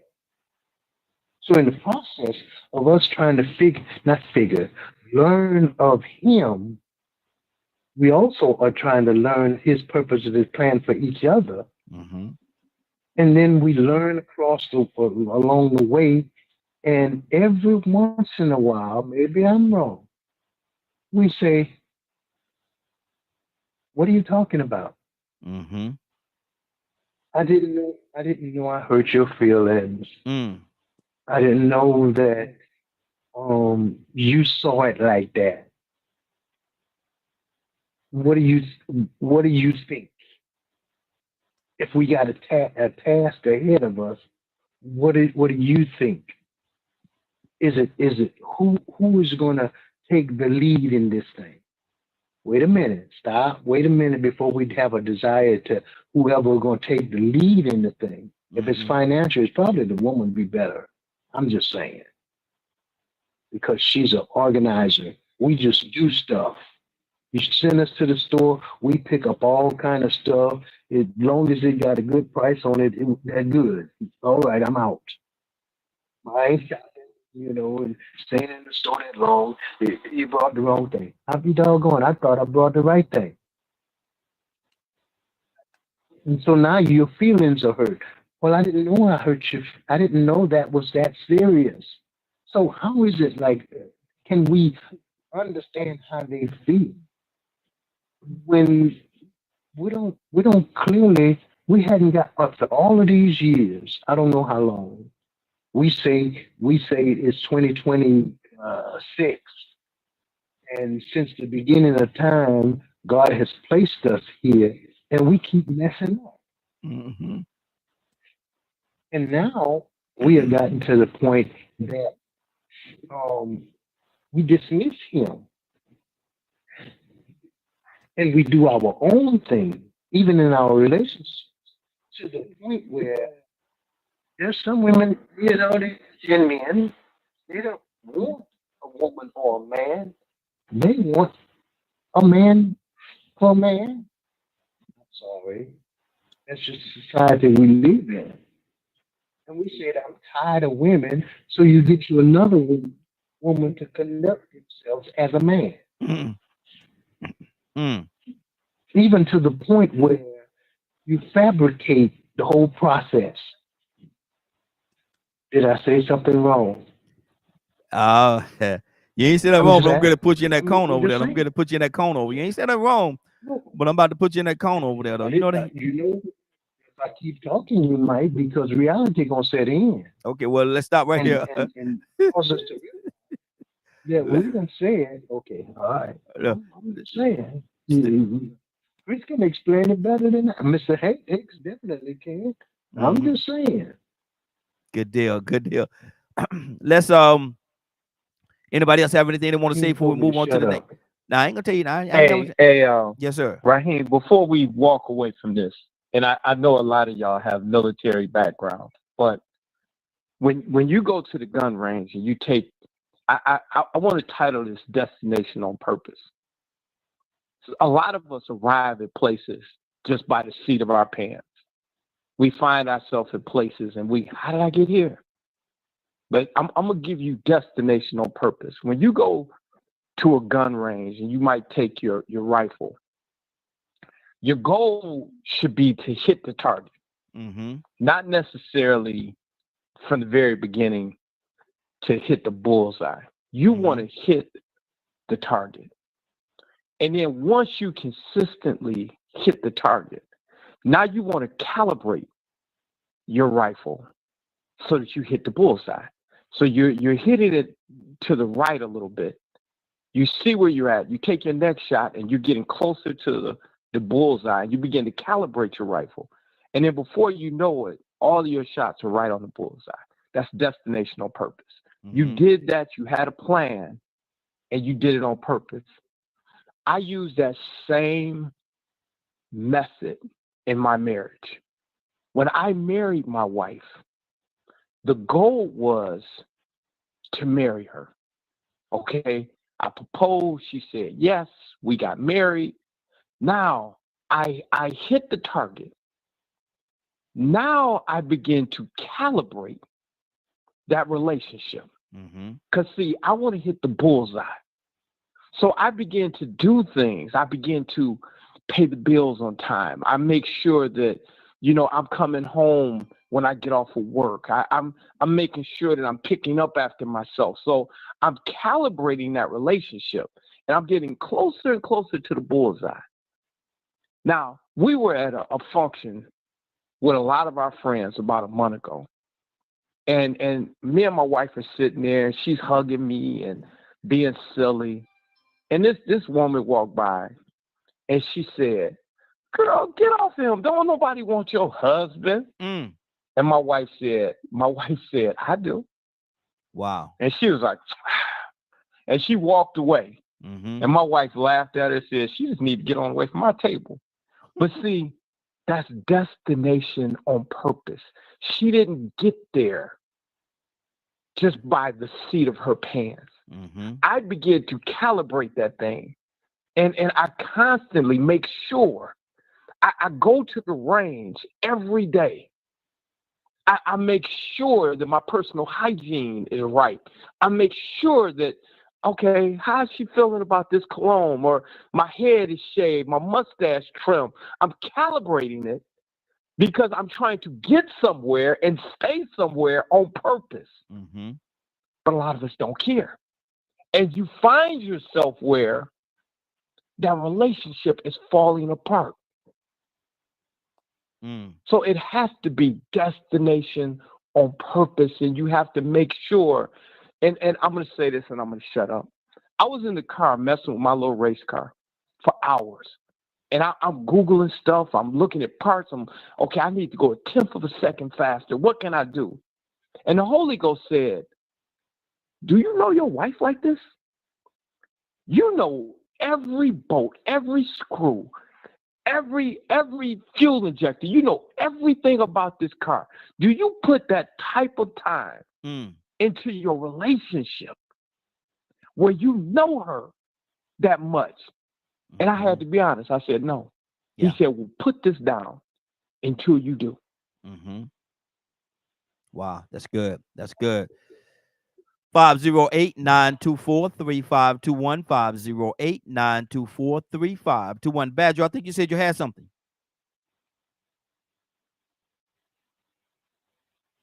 Badger, you there? Badger, wake up and go to sleep. Christopher O'Quady, talk to me, sir.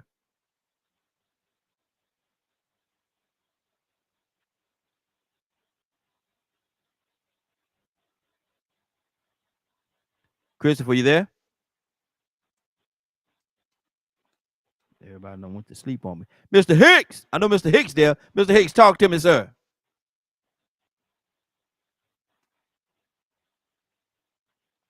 Can y'all hear me? I'm sorry. I just try to get back on here. That darn mute button. Oh, hey. The one thing I want to say that is scientific.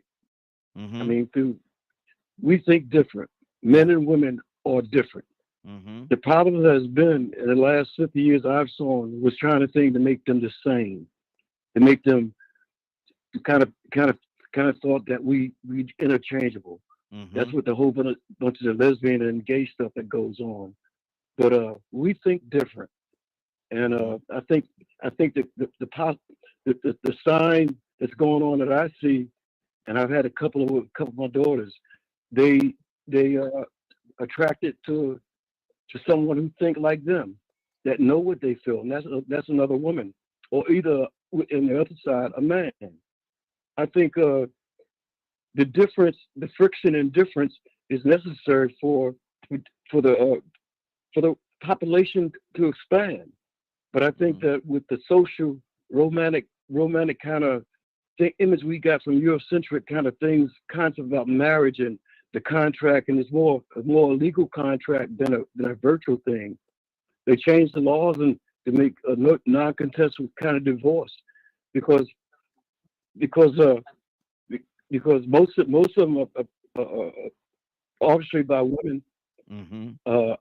Because the main purpose is to have somebody provide and maintain for them, but she can get a divorce and get half his money and get Section 8 and get welfare and get all of that other stuff. She's got another man in the system. So it involves a thing that when the struggle get rough about understanding each other, it's easy to bail out. Mm-hmm. But in my life, I was another person that moved off emotions and feelings, and I guess maybe I'm a bad guy for it, but I've actually told them, look, I'm not dealing with your feelings. Your feelings change with the flow. I can't deal with that. Let's do what we got ahead of us with these kids, and this rent, these things we got to do. Your feelings, I don't deal with them. Mm-hmm. They're hard for me to deal with the emotional climate we have now, where everybody's about feelings. Mm-hmm. Feelings Wow. are products of your thoughts and your emotion and your basic core things. And our basic core things is off the it's been thwarted. We're not in the way, none of us are. You think you got a good marriage, you think you got everything, you think you're hitting that target. You wake up one day when the chemistry in the body of a female change and her whole outlook on her. I mean, she's a different person when she's not getting certain chemical things in her body that she used to get, because the need for it is over. She's got her children, Mm-hmm. but we're not the same. Mm-hmm. We're not in a search for equality is going to always end up in trying to control the outcome. We're not equal. We're not born equal. Mm-hmm. Some people are born with beauty. Some people are born with intelligence. Some people are born tall. Some people are born short. Some people are born how to play piano. Never even saw one. So we're equally in the world, but we are different. We're definitely different. All of us. So, Mr. But, Hicks, Mr. Hicks, am I yes, hearing sir. you say, am I hearing you say some people are born ugly? Don't answer that, Mr. Sure. Don't answer that, Mr. Hicks. Don't answer No, that. it's true. Look at that ugly baby. Ugly baby. Hey, Raheem. Raheem, can you hear me now? I can hear wanted you to now, touch Badger. on that because Hold on, Frank. we're Frank, hold on. I said I'm gonna go to Badger, and he cleared up his line. Go ahead, Badger. What's on your heart? go ahead. So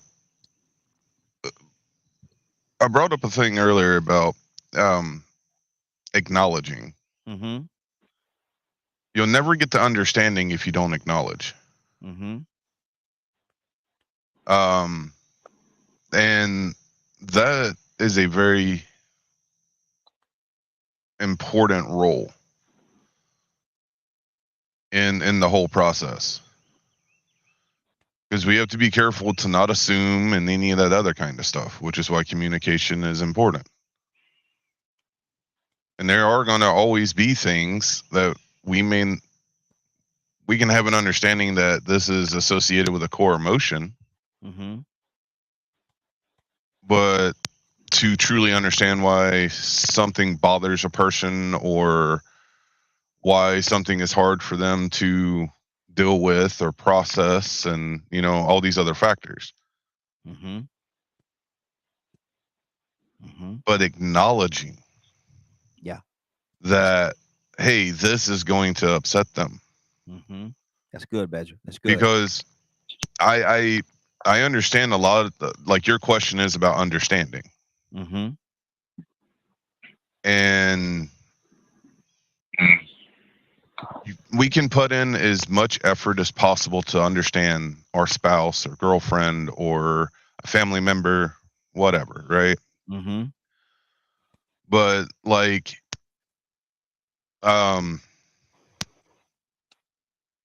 here's the best example I can think of off the top of my head. We've talked about trauma all the time. Mm-hmm. Do we always understand? No. Do we've talked about suicide on here. Mm-hmm. Do we even acknowledge when a person is going through that stuff? So how can we get to the understanding if we truly don't develop the mindset of acknowledging how another person feels? I can understand you, brother. I could understand you. Anybody else got anything to want to say before we move on to Frank? You wanted to say something? I did. I did. You know, I picked my son up from basketball practice the other day, and I took him to Tropical Smoothie. Mm-hmm. And we were sitting down, and we're drinking protein shakes, and this lady came in, and she was really mad, and she had been calling her daughter, and her daughter was ignoring her calls. Mm-hmm. And I think she was somewhere in the mall, and she was trying to find her daughter. And she said, "Why didn't you answer your phone?" And the daughter began to chastise her. And it was so inappropriate. And I was like, "Oh man, I got to get out of here." And the spirit guy said, "No, just sit down and watch this for a minute." And shortly after I had that thought, I watched my son pack up his stuff. And I said, "Son, where you going?" He said, "Dad, I can't watch this." I said, "You want to leave?" He's like, "Yeah, I can't watch this girl disrespect her mom like that." Now, why did I bring that up? When I was growing up, my father, when my mother was going through the change of life, he set me down. He said, "Look, your mother's about to go through some things." And he explained to me what the change of life was. He said, "Don't take it personal, son. She's going to have mood swings. She's going to get hot. She's going to get cold." And he said, "Don't take it personal." He said, "Just, you know, we just have to wait and love her through it." And I said, "Okay, Pop." And it happened. And you know what that prepared me for? When my wife went through it. The only way my son felt uncomfortable when that girl was disrespecting her mom is because we teach the opposite. So a lot of people, when you say that you have a good marriage, "Oh, sure you do." "Oh no, I do. I do." And Raheem, I'm gonna have to give you some credit. In my old age, you taught me a lesson the other day.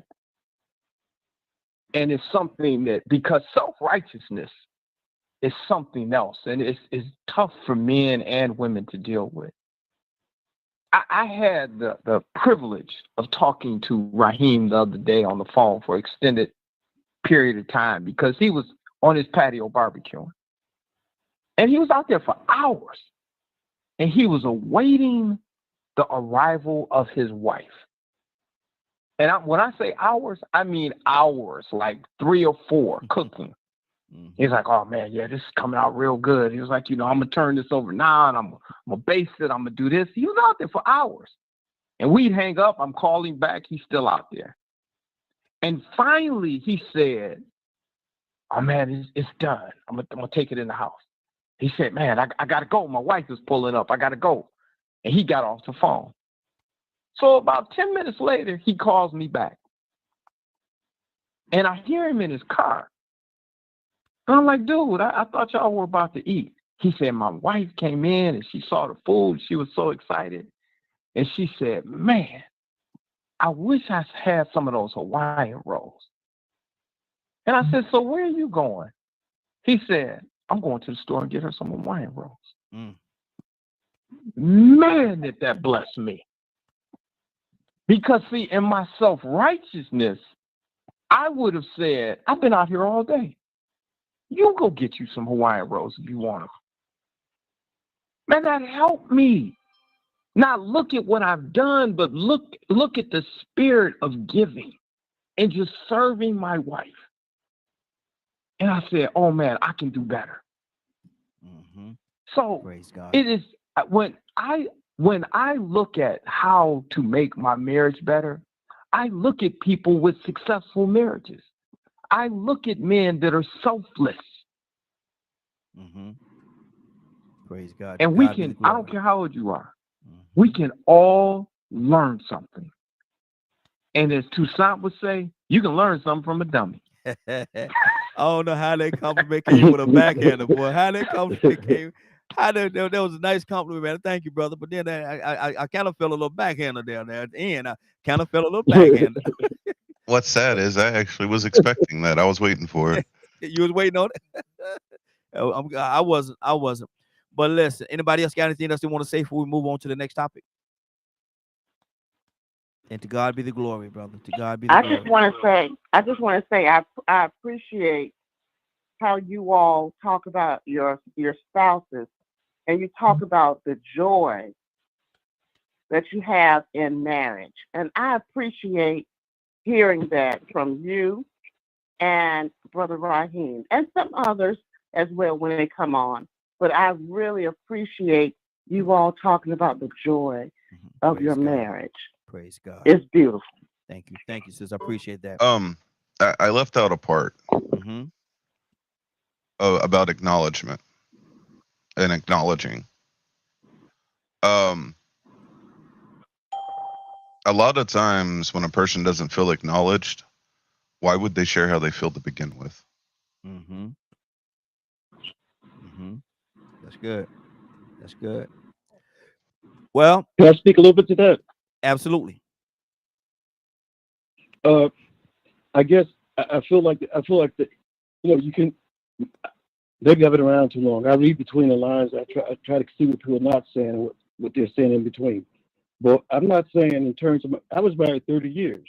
My longest marriage was 30 years. Raised kids, bought a house, all that stuff, changing life, deaths of people, and all that stuff. I acknowledge emotions and feelings, but I'm not going to let it influence my decision. It's based off of rational logic and strategic living in this world, economy and racism, all that stuff. When I make a decision, it's not a cooperative. I am the leader. Period. And if we can't roll that way, we can't roll. But everybody got their choice. This is an individual thing. I just try to keep things real. I mean, real straight, and it cuts and it hurts folks, and that's just how it is. I mean, I like to be a nice guy. This is a nice world we're living in. People don't do nice things. I was looking on YouTube about these women that are killing kids and killing their finding babies in the refrigerator, killing their husbands and all this stuff. There's a change going on now. I mean, the woman ain't the bag. She's not the goal with me. I remember one time in the conversation with my wife, I was trying to really explain to her. I said, baby, you trying to ask me to give you things I can't give you. You got to develop your relationship with the Creator, with God, with Allah, however you saying it, and get Him to hold us in, because I can't. That ain't my job. You got to develop a personal relationship of your strength with the Creator. And I'm not the example for that. You got to study, you got to research, but I'm not going to take on that weight. I try to keep you in line, keep you satisfied, to keep you loyal. If you're not loyal, don't show yourself and we'll make decisions going that way. But I'm not bowing to any man or any woman. Only bow to the Creator. Good deal. Good deal. And I guess okay, yes, sir. Okay. Let me see. Anybody else have anything else? I got this video. I want to play this video. It's going to transition us to our next conversation. Anybody else have anything they want to say on this one before we conclude this part of the conversation? So Raheem, before we leave, for the people that aren't married that are out there, then you just talk. I do want to say that. Then you just talk. I do want to say that. Okay, go ahead. I did, but I do want to say this on response to what was just said. If you're going to be the head of a household, and you're going to, and I love the word head instead of leader. If you're going to be the head of a household, being the head of the household is to be the example. So if there's anything lacking in that household, whether it is love, compassion, patience, I never make my plate until everybody in my house has made their plate. Because if there's going to be a shortage, I'm going to experience it. Because I'm the head, I am the example. So if that household is short on love or patience, I'm going to show more love and more patience because I am the head.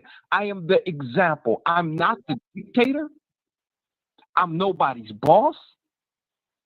All I am is to look at me. You look at my life, and that should be an example, especially for my 4 boys, of how you should move. It would be easy for me to make people do things, but that's not even a good leader. You want people to follow you because they believe in you, not because you can simply make them or dictate what they do. Those are dictators. Good deal. Good deal.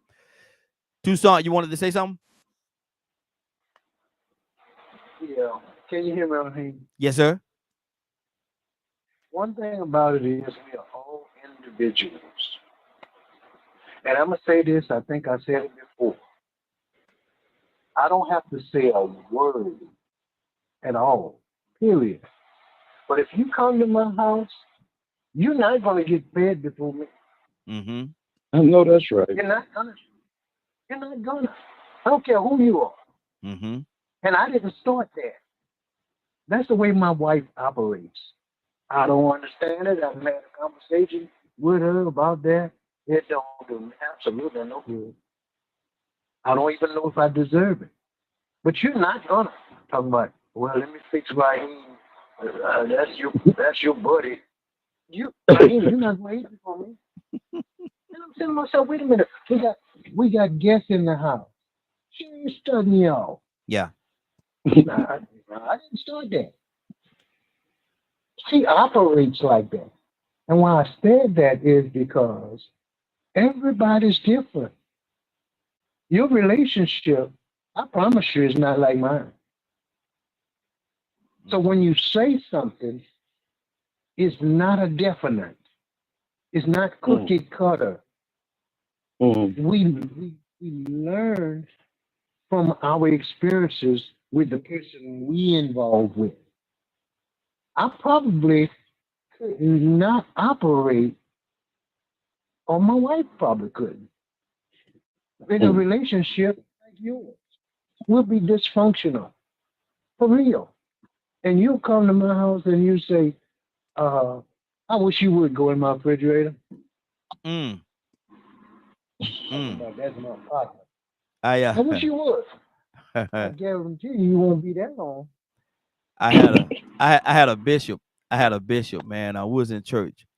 I think it was Bible study. We was in church and everything, and he was saying that man, I'm gonna come. Some of y'all ain't doing like y'all supposed to do. What I'm gonna do? I'm gonna come to y'all house and I'm gonna see what's in y'all refrigerators. Some of y'all must be drinking. Some of y'all must be doing this. I'm gonna come to your house. I'm gonna see what's in all y'all refrigerator. I said, Bishop, you might not want to come to my house and try to go on my refrigerator, but you come to my house and sit down. You can come out, have a seat. I give you a place to sit. But you ain't. I said, Bishop, you ain't gonna go in. You ain't gonna be going to my refrigerator now. You ain't gonna be doing all that now. You're overstepping yourself now, Bishop. I gotta. I ain't gonna say what I said next, but that ain't gonna that can't happen. Who just came in? Raheem? Yes. what about the people that saying as they listen to this conversation that I'm not looking for a relationship. All I need is somebody to partner with so we can make that money. You got some out there that's like that, man, and unfortunately, that's not who we're talking to today. That's not who we're talking to. I hate to say it like that, but it's true. We're not talking to them because regardless of what we do or how we approach it and the examples that we put out there, if they got their mindset, man, ain't nobody gonna change their mind. Ain't nobody gonna change their mind. And we have to deal with that part of it, the reality of it. Anybody else got anything? Annie from Mississippi, got anything on your heart? Annie? No, I'm just listening. Okay, I'm good. No, I'm just listening. I'm going to play this clip, and Cassandra Alexander Green, you there? Cassandra, you there? I am. Okay, I am. After I play the clip, I'm coming to you first. I want to get your take on what you think about what it said and what he's saying in this particular clip. Okay, everybody else, make sure y'all tune in because we're only gonna play it one time, so y'all make sure y'all listen. And I'm gonna come to each and every one of you about what is being said in this particular clip, and you tell me is it any truth in it? Is there any validity in it? All right, here we go. Y'all take a listen. Police welfare check. Everybody mute your line for me. Mute your line. Erased, because truth is powerful. When people control the history, they can control. Black history is being erased, because truth is powerful. When people control the history, they can control the identity, confidence, voting power, cultural pride, and political understanding of the next generation. It is not always erased by saying, black people did nothing. More often, it is erased by watering it down, removing the hard parts, banning books, avoiding the word racism, attacking DEI, limiting what teachers can say, and turning black history into a harmless February celebration instead of a full American truth. A major reason is fear of accountability. Real black history forces America to face slavery, Jim Crow, redlining, lynching, prison labor, voter suppression, medical abuse, stolen inventions, economic exclusion, and the fact that black people still built, fought, preached, organized, invented, served, and survived. That truth challenges the comfortable version of America that some people want protected. Another reason is politics. Since 2021, many states have passed or proposed laws restricting how schools teach race, racism, gender, and American history. PEN America has tracked educational gag orders aimed at limiting classroom discussion of race and U.S. history, and reported that in 2025 alone, state legislators introduced 93 higher education censorship bills across 32 states, with 21 becoming law in 15 states. It is also happening through book bans and curriculum pressure. PEN America reported that non-fiction book bans rose sharply in the 2024-2025 school year, and that many targeted books involve history, identity, race, politics, and social justice. The fight over AP African American Studies is a clear example. Florida rejected the course in 2023, saying it lacked educational value and violated state law. Supporters and scholars argued the move was political and suppressed serious discussion of black life, history, and scholarship. But here is the deeper truth. Black history is not separate from American history. You cannot honestly tell the story of America without Africa, slavery, black labor, black soldiers, black churches, black teachers, black mothers, black inventors, black entrepreneurs, black protest, black music, black faith, and black resilience. So why erase it? Because a people who know their history are harder to mislead. A child who knows their ancestors survived the impossible walks differently. A community that remembers its builders, fighters, thinkers, and martyrs becomes harder to silence. And a nation that tells the whole truth has to change. The answer is not just anger. The answer is preservation.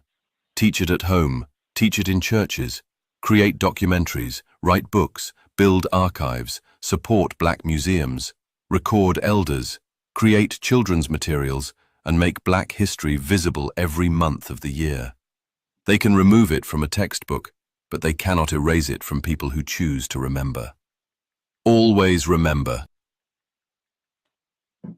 Cassandra? Yes. Is there any truth in what was said? Absolutely. Talk to me.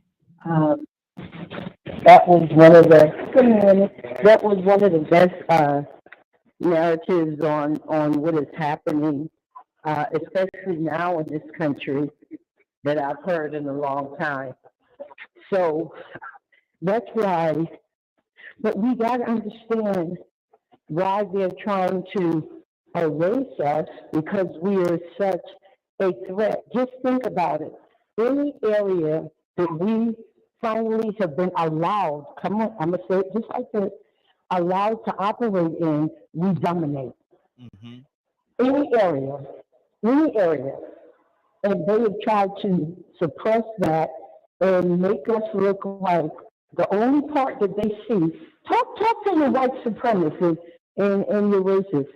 The only part that they know about Black people, we're violent, we don't have morals or integrity, so that's the only thing that they see. That's the only thing that they see or they know about us. So it's important, for us to change that narrative, keep who we are alive in people's minds and in front of them, so that we can hold on to our heritage. So I think that's a great narration of what Black people are going through in this country right now. Mm-hmm. Wow. And anybody else that want to comment, excuse me, whether you agree, disagree, or whatever your stance on it, give us a call. 508-924-3521, 508-924-3521. K with E, what did you hear? Was there any truth in what was said? A lot of truth. Like, that's a lot of truth. In the pastor preached on it. He said, what your mother put in you, you don't never lose it. Mm-hmm. Don't lose it. Don't forget it. And that's the same thing that narrator just said. Mm-hmm. You don't forget it. Don't lose it. And for him to say what he said, I just think back on what's wrong with America. Mm-hmm. They done lost it. Mm-hmm. Yeah. They done lost it. Exactly. Caballena, talk to me. What did you hear in that clip? Well, it's a message that I'm very well used to. It's pretty much based in a lot of the principles and goals and all the things that I have always been involved in each and every day. Mm-hmm. That's always been my lifestyle, my culture, is to pursue righteousness first of all. Mm-hmm. And what stands out the most is righteousness done to African Americans. So that's what I've always done. Very much into critical race theories, African American studies programs, those types of things. So it's more of this information has always been there. Mm-hmm. If you still don't know, why you don't know? Well, if you Black, how you been getting around it? Hey, let me ask you. Not knowing it. Let me ask you this question, Leonard. Why do you think? And I'm not even going to ask it that way. Do you think there's a conscious effort to erase a lot of the history? Yes, it's always been that.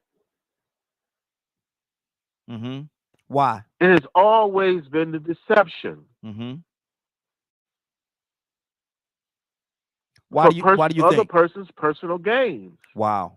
Okay. And if you think so, like, I come on here and I listen to people like, okay, when was you born? Because I don't know what you're talking about. Mm-hmm. You must be talking about your little neighborhood. There's a whole big old world out here. Mm-hmm. And for you to even make the assumption that the only thing that exists is just where you at, is very narrow-minded. Yeah. So this is why I push education. Educate, learn, go learn, and know what you're up against. If you haven't personally had any run-ins or what have you, I don't know how you've been living if you are black and you don't know. If you come from black parents and you don't know, I'm not sure about that. But I think we sometimes oversimplify things and act as if you don't have the capacity to eat and chew gum at the same time. Well, excuse me, walk and chew gum at the same time. I'm gonna say you're gonna have a mess in your mouth more. These things have always existed. I don't know anything else. I'm only 55. So where have you been? What have you been doing? What lies you been telling yourself? Because we focus on the truth, and we have always had no problem with direction in those types of things, because that battle is always so upfront. Good deal. Good deal. Badger, what's on your heart, brother? Talk to me. Man, I have seen those greedy white human beings do so much to other groups of people, and the unfortunate side effect of being white-skinned myself, of having to deal with them face to face as a white-skinned person when I'm trying not to go to prison. It is horrendous. You know, and the lies and illusions that are spoken. I mean, I've said on here many times, when I was a kid, they wanted me to believe that I wouldn't get as much access as people of minorities. Like teaching kids this, even the people at school. So it's a tactic to keep human beings from working together. That's what they do. They've done it, like the greedy people have done it in every country they've ever been in. This country is black on white. That is the biggest tactic they use. And unfortunately, we have a lot of sheep that like to bow down to these kings and queens and are too scared to acknowledge it or stand up. Most of them are too afraid because they don't want to be killed and all this other kind of stuff, because when you speak out against the greedy, you end up shot. Depending on, you know, your platform. And that's just the truth of the matter. That's what they do. It's like way back when they didn't want the Irish people getting along with the Native Americans and the black people. So they changed their tactic.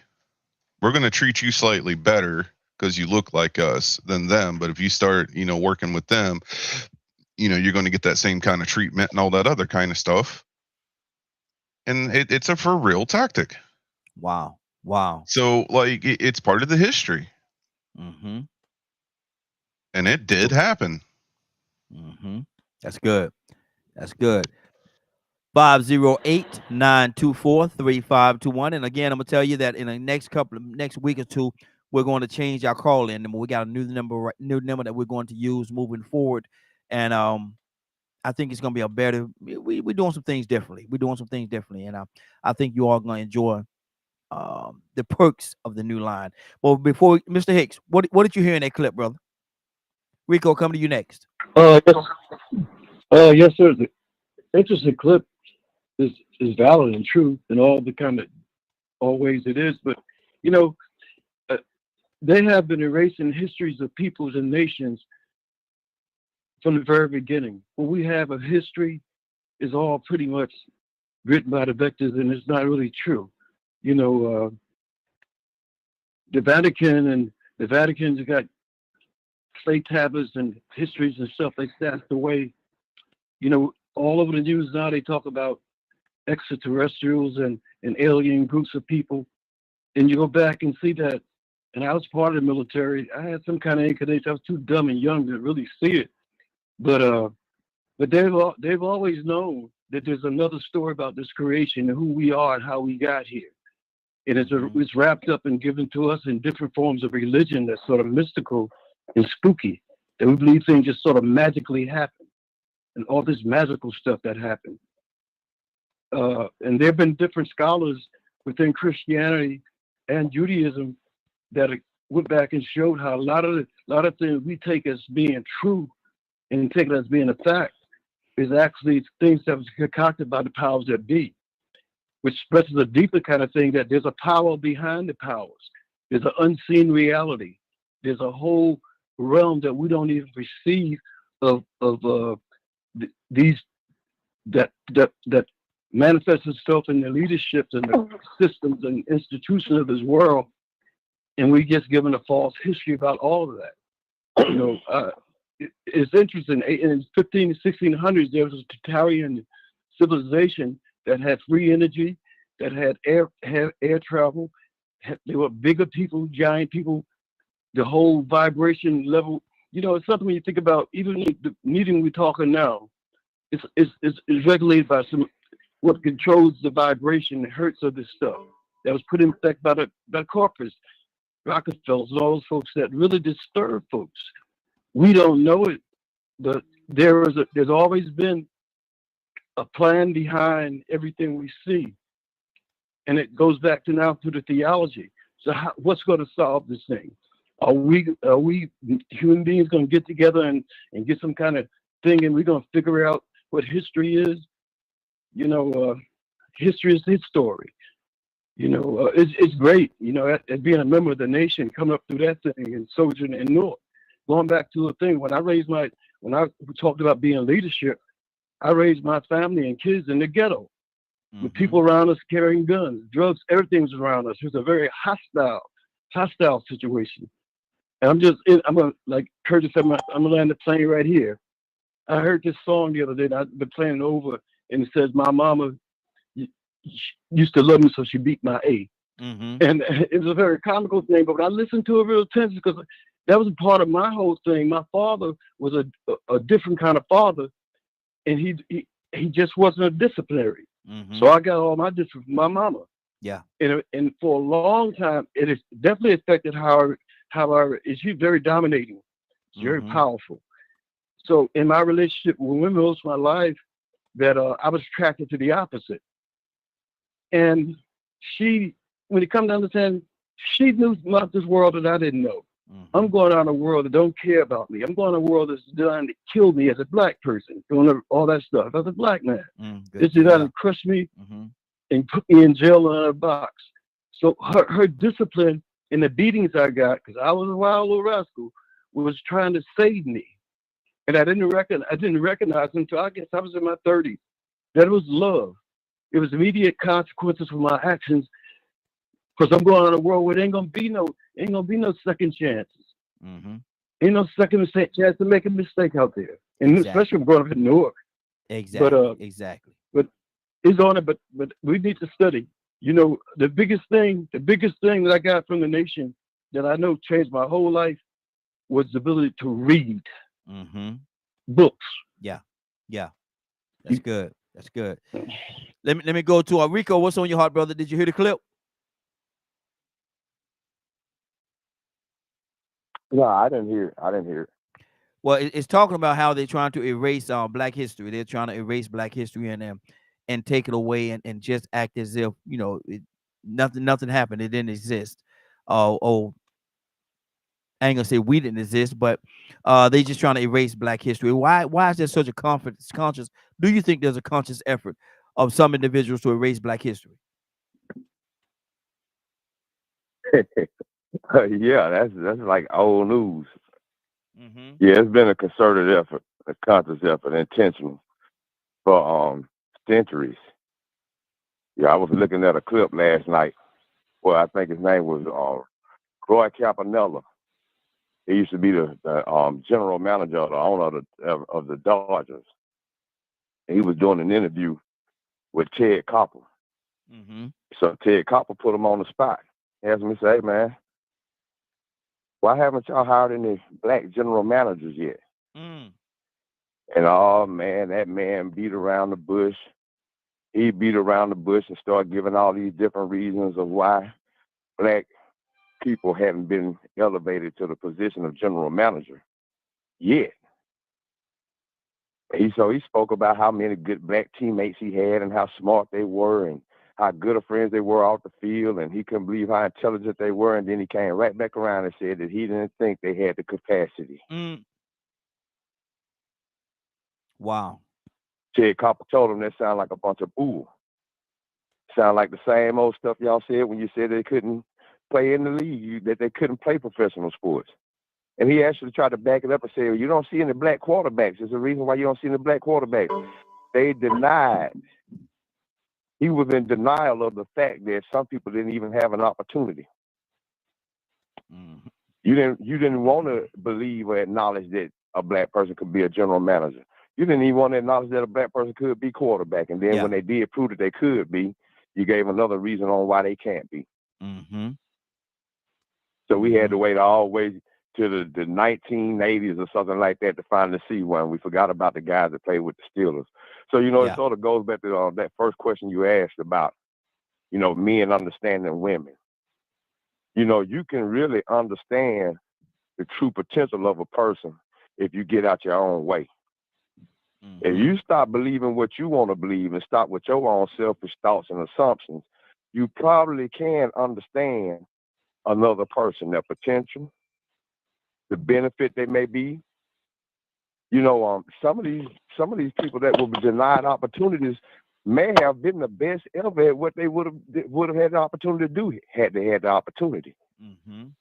But somewhere somebody didn't understand these people enough to know, he has he has everything that it takes to be a general manager. He has everything that it takes to own a team. He has everything it takes to be a supervisor. He has everything that it takes, or they have everything that it takes to live in our lily white neighborhood. But you got prejudice and different prejudices, and maybe you have a little jealousy. Mm-hmm. Maybe you have some fear. Yeah. Maybe you have something in you that makes you envy these people. And your envy, which might be actually misguided admiration, might be pushing you to not want to acknowledge these people because they are doing things, or they are better than you. Mm. It's real hard. I'm gonna tell you something, man. This is what I think black people have a problem doing. Is really understanding how envy works, and then putting themselves in the shoes of somebody that really found out that their genetics were inferior. Your blue eyes are recessive. Mm-hmm. Your blonde hair is recessive. Your white skin is recessive. Your genetics are inferior. And for some reason, these people can withstand a lot more, I'll say, pressure or stress, hard conditions than y'all can. Mm. And that can be very envious of some people. That could make some people very envious of you. Mm-hmm. If they realize that there's no thing that they can even equate to you in, compete with you in, if it was a level playing field. Wow. Wow. So we have this projection and this misinformation that they spread, and this power that they choose to use to try to take history out the books. So we won't know who they are, who we are. We won't know who they are, and then they can make up a lie on who they are. Good deal. Good deal. We're gonna keep this thing going. I'm gonna go to Dr. Cook. Then we'll go to Curtis. Curtis, coming to you after Dr. Cook. Dr. Cook, what's on your heart, sis? What do you see? Is there any truth in the clip that was played? There's a lot of truth in the clip that was played. Mm-hmm. As far as the classroom that I teach, the class was about history, and so now our platform, we can't use certain words on our platform, and then also we really can't talk about slavery or a lot of the things that occurred um, a lot of historical things that have occurred. Um, and it's very, very unfortunate that that has occurred, that has come to this time. But for me, I'm picking up on a lot of things now. I'm part of a historical platform, and a lot of information I'm receiving because of I'm a part of that. A lot of things I did not know because the library where I grew up in did not have a lot of those books. And then if you don't have the information, how can you look it up on the computer because you don't know? But the library didn't have those books. They had very few African American books in that particular library. Not until we started going to DC and going to some of the museums, that's something that opened my eyes and my mind about our history. And then being around other people that really, really love history and they went deep into it, that's when I started getting or receiving a lot of information. But growing up as a young child, they did not teach this in the school. And my parents didn't know a lot because a lot of things were kind of held back. So a lot of them were basically trying to survive, make sure that we had food and things on the table. So I started reaching out and getting research because I love history and I want to know that information. So I basically keep keeping in things and doing things. And I'm so happy that I'm a part of this particular platform because there's so much history out there. Yes. We will yes. never be able to know all of it. But Absolutely. I'm striving to learn as much as I possibly can so I can teach the generations to come about it so they can continue to teach people about history because it is so important for us to know what happened so it will not be repeated. Absolutely. I yield. Good deal. Curtis, good morning, sir. How you doing this morning?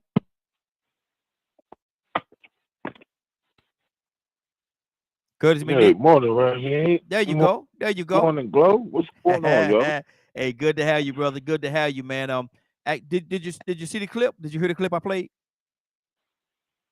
No, I didn't hear it. I didn't hear it. Okay, it's based on I didn't. Do you think there is a conscious effort for certain individuals to erase Black history? Absolutely. Absolutely. Talk to me. I mean, the whole idea is power and control. All right. I mean, you can read something as simple as the Willie Lynch letter that fully explains exactly what they're trying to do or what they've set in motion, and consistently revert back to it. All right.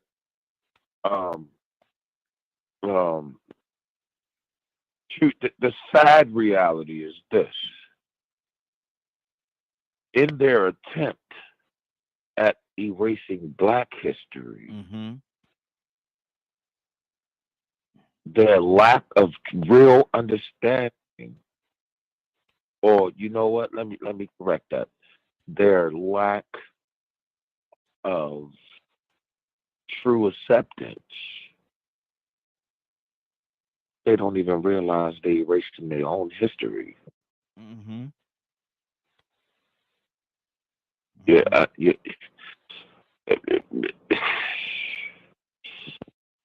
Listen, I'm trying my best to be nice. Why?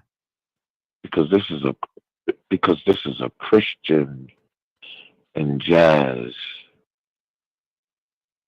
platform. Big word, Christian.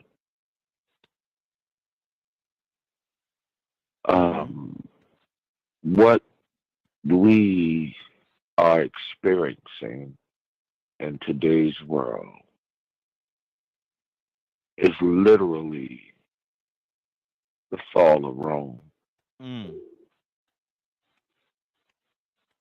You're literally living through what happens when there is a power shift. Why do I have a reverb coming back? I don't know. Somebody It's at my phone. Is are you on speaker? Are you on speaker, Curtis? There we go. Yeah, no, I had took it off. I had it on speaker just so that I could hear you a little clearer, but I took it off. Okay. So,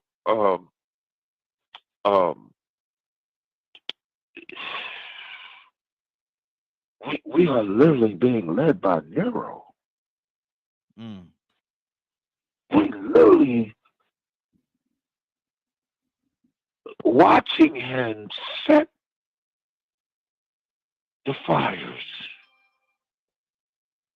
And because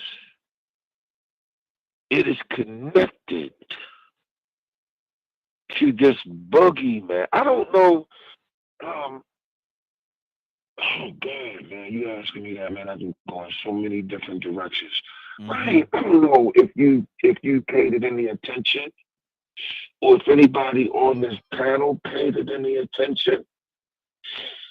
But when you talk about Black history, right? And you pay attention to what's going on now, right? And you pay attention to what's been going on for the last, we can say the last 30 years.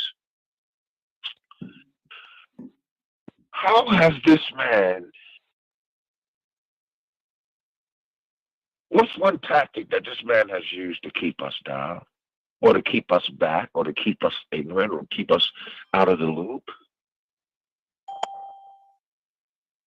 He has always provided us as the boogeyman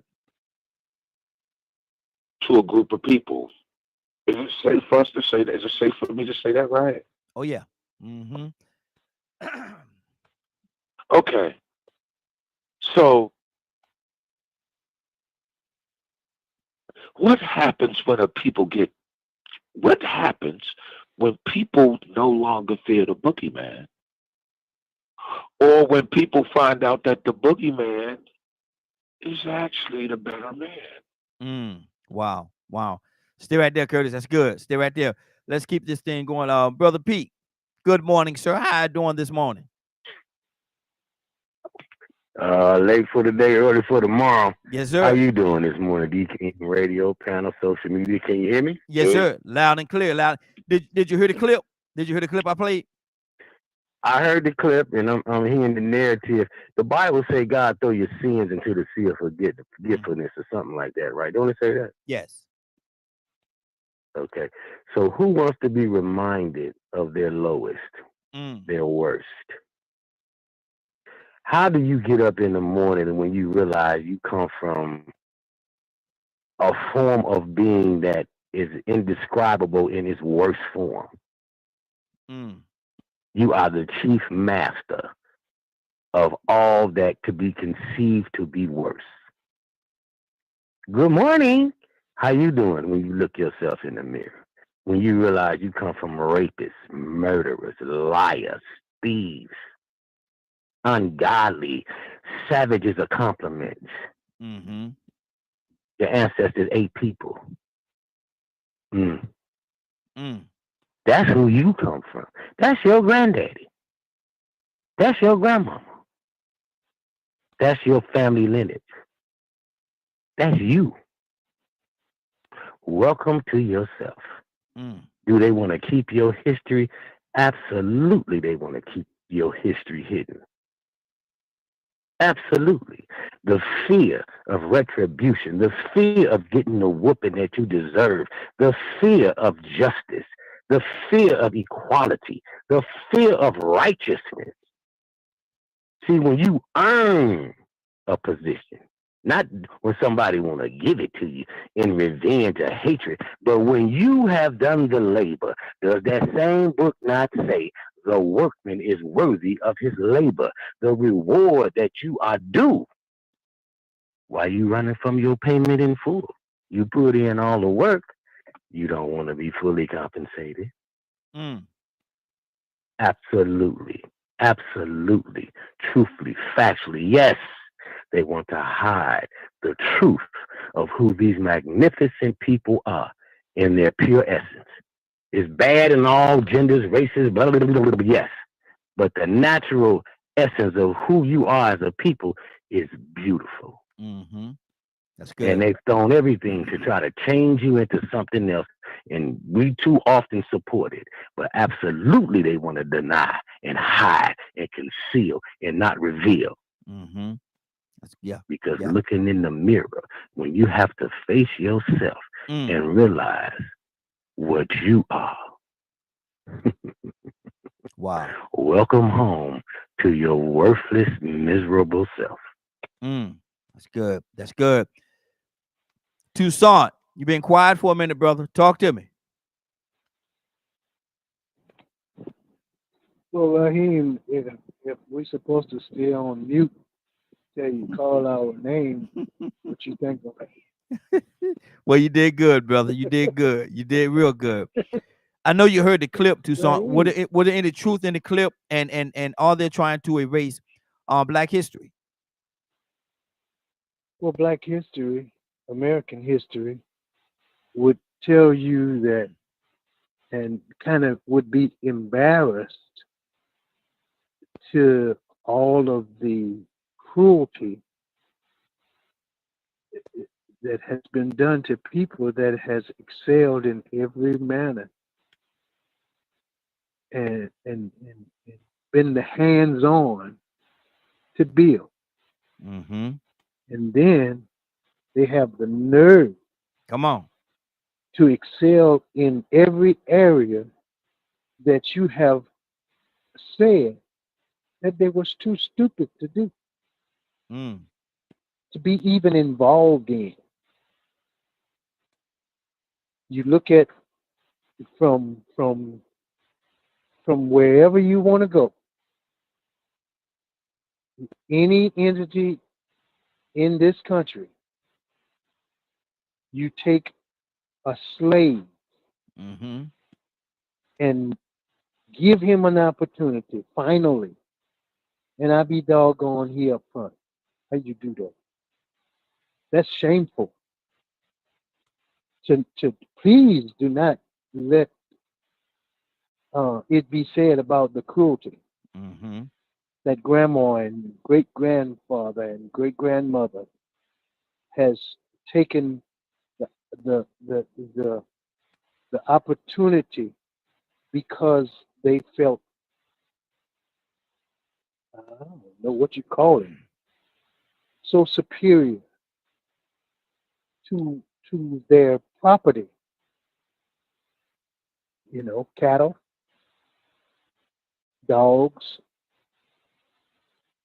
you know, the y'all have to excuse me. He ain't gonna put me in the corner. Probably in a minute. Them monkeys that ain't no good for but climbing on trees. Or now doctors and nurses and professors and mayors and governors and presidents and whatever you want to say. The quarterbacks, you said they couldn't. They couldn't even play on the team. It's too ignorant and stupid and savages that know how to sit and shut up till they find out what they need to say in the professional realm, and then when they speak, they say something that kind of blows your mind. And then not only that, we've been doing these things so long, and now we find out that these monkeys invent things that we have never thought about. Now we got to take the things that they have created and we steal their patents. We steal it. We make promises that we have no intentions of keeping. Now we got to erase all of that in order to make our America great again. Again. So we erase the truth and replace it with a lie. And now we've got the man to get it done in place because he's stupid. Wow. Wow. And then we got other ignorant folks that will place it in a Bible and then connive the scriptures to make it seem like we got an anointed one. And all of the things that people have accomplished for so long, they've gone too far, and we got to stop this madness before we get erased. Wow. Why not? Exactly. Wow. Cassandra, is Black history American history?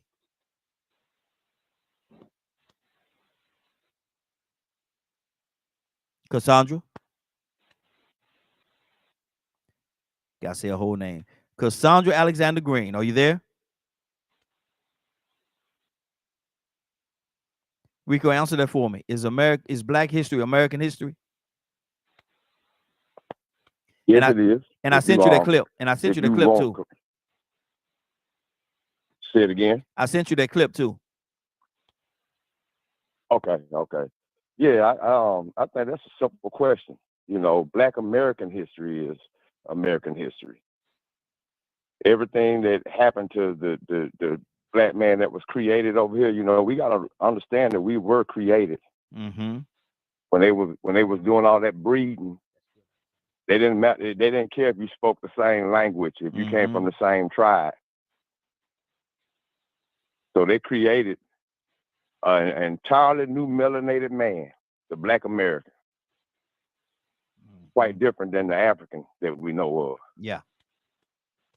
So yeah, I mean, yeah, this history is definitely rooted over here, our history, and we have a unique story. The thing is it looks like we have to be the ones to tell it, because if we wait on them to tell it, we'll never know some of it. If it's up to them, they'll continue that facade of America being the leader of the world. That figure that you look at as the hero. There's certain words that people use when they describe America when it comes to the bigger picture of how everybody is supposed to look up to us. We're supposed to be the example, the melting pot, the American dream. But man, there's so many different things in history that you can tell about that sound like a nightmare, that if you really knew when you were coming over here what the American dream was about, you might be like, man, this don't sound too different than Russia. Doesn't sound too much different than some of these places that they call communist, even though we're democratic. So, you know, yeah, it's our history, American history, no doubt about that. It's just up to us to tell it. Exactly. That's our job. That's our duty to make sure we pass our history down. Good deal. Well, we're about to get out of here. Anybody got anything real quickly, 30 seconds they want to say before we get out of here? Cassandra Alexander Green. Yeah, right hand. Yes. Go ahead. Go ahead. No, I was going to close it out, so go ahead. I was going to say that, you know, what Rico just said, man, is so on point, man. It's so on point, man. Like, Black history is American history, period. Yeah. Period. When can you look, and I'll land the plane right here. When can you look throughout the 250 years, let's just say the 250 years, when can you look at American history and the main when can you look at in 250 years and not see that everything about this country's success, Black folks spun it. Yeah. We spun it. Exactly. I mean, it's down to who the first person killed in the Revolutionary War. Good deal. Good deal. Well, we have to get out of here. Cassandra Alexander Green, are you there? Yes, I am. What is our hot topic of the day? Well, actually, this hot topic is a little personal. I don't know whether, I don't think I shared it, but a very famous, world-renowned violin maker actually donated 25 violins to my grandson. Wow. Yeah, 25 violins. One of them is from the 1800s. And one of the violins that he gave him is the violin that he just made. So, and he gave it to my grandson because he said after meeting a lot of people, young people, he said Dejan exhibited the qualities that he felt that was concerned about the community, and he wanted those violins to go to young people that could not afford those type of violins normally. Yeah. So the violins range from $1,000, I think, to maybe $10,000, and he will be distributing them to a school here in Atlanta and to some individual young people that play violin. That's good. That's good. That's powerful. So that's the hot topic. Yes, it is. Yes, it is. Tucson, you'll get this on your way home.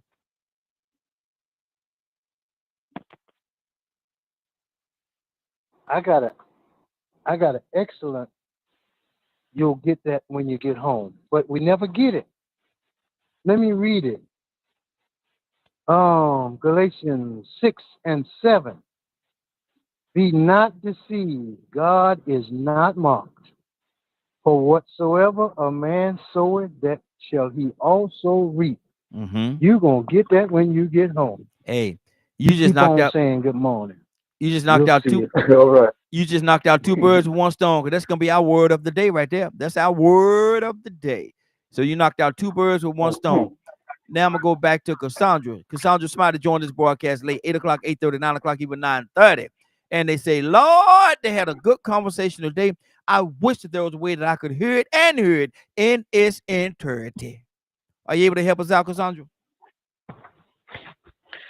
We can actually help them. If you missed any part of the show and would like to see or hear it in its entirety, tune into dkmmediagroup.com at 3 p.m. Eastern Standard Time. Once again, if you've missed any part of the show and would like to see or hear it in its entirety, tune into dkmmediagroup.com at 3 p.m. Eastern Standard Time. Good deal. Curtis, you hang out with us, brother. I'm gonna let you. I want to get you to pray us out today. But right now it's time for us to do our pledge. And everybody that's willing, we show-handed today, so y'all join in and say the pledge with me. Tucson, listening for you, brother. I will take this day. Take this day. I will take this day. And be the best that I can be. And be the best that I can be. Do the best that I can. Do the best that I can. And help as many people as I can to do the same thing. And help as many people as I can. To do the same To do the same thing.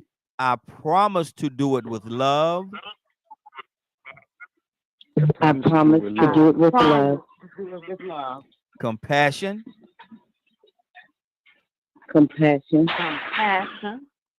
And the grace of God. And the grace of God. Grace of God. Giving him all the honor. giving him all the honor, all the praise, all the praise, all the praise, and all of the glory.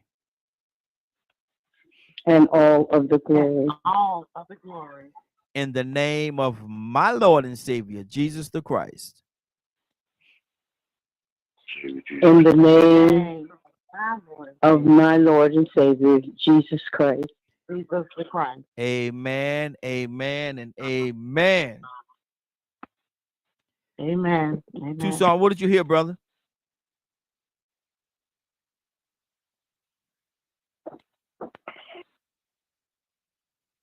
Tucson?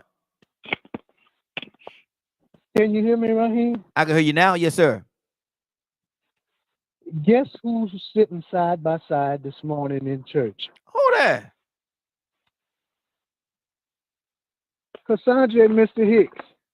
What you say? Sir? What you say? Holding Sitting in hands? church, side by side. Holding hands. Singing, Shall We Gather at the River?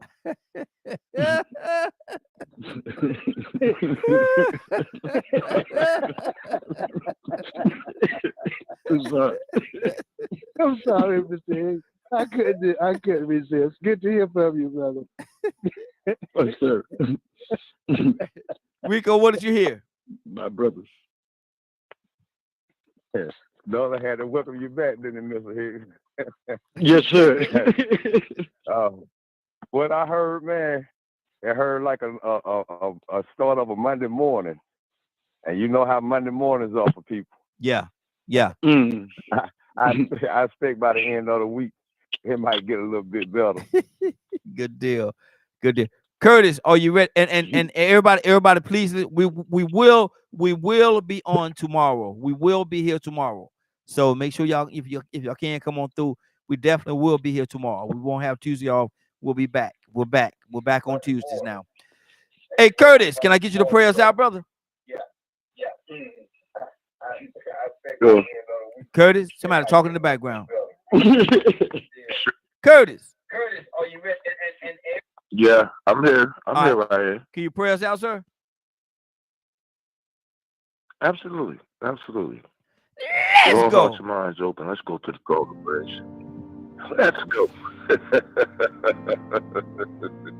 With all hearts and minds open, let's go to the throne of grace.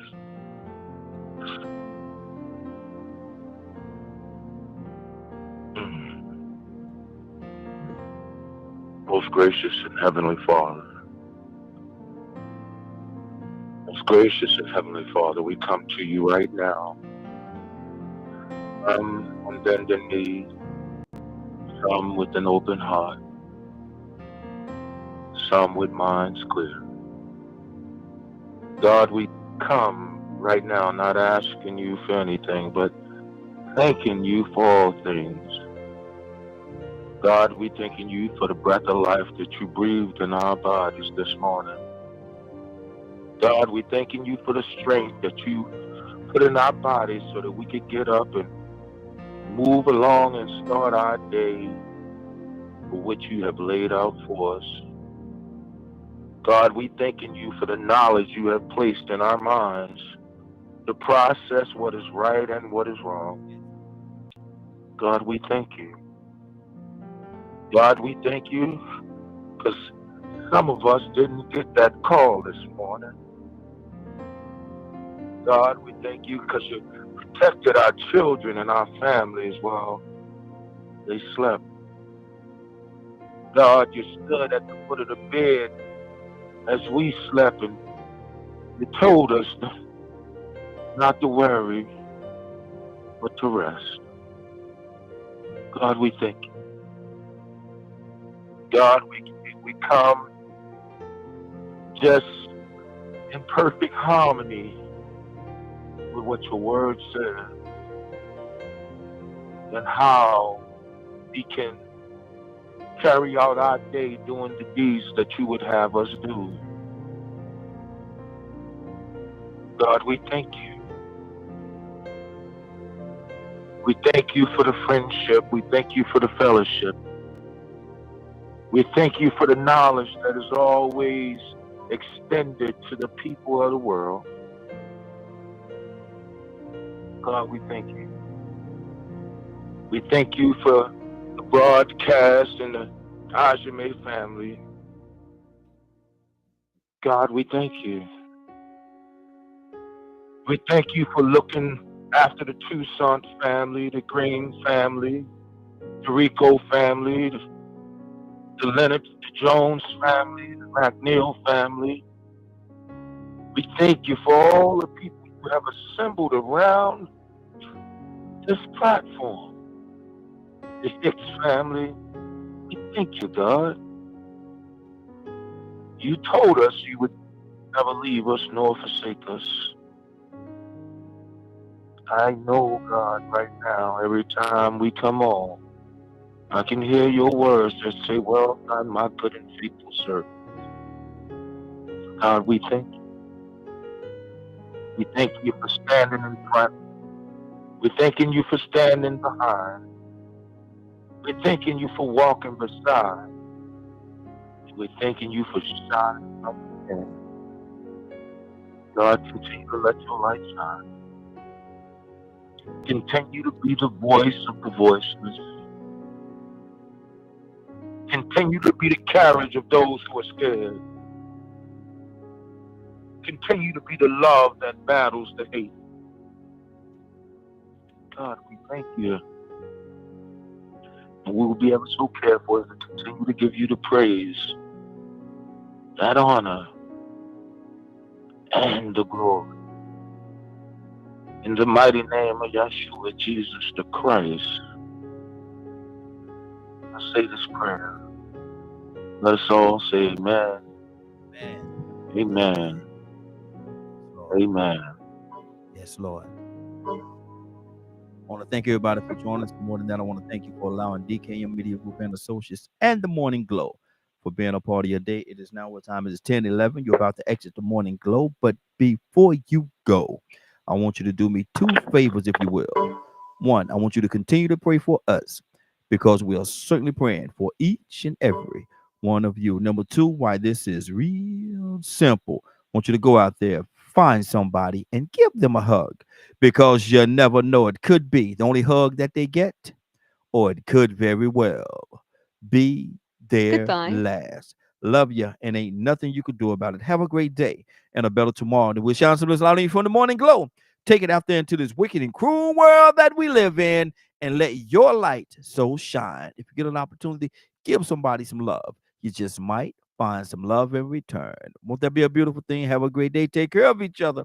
And please, please, please be blessed. Give somebody some love and truth. They would appreciate it, and I'm sure that you would as well. Have a great day. Talk to you tomorrow morning, if God says the same. Have a great day, y'all. Love you. Be blessed. Welcome to the stage where hearts unfold in the morning glow, stories untold. Let's paint with words, a masterpiece of art, where dialogues bloom, igniting in every heart. Let's tap into the ocean of thoughts, where waves of healing gently salt.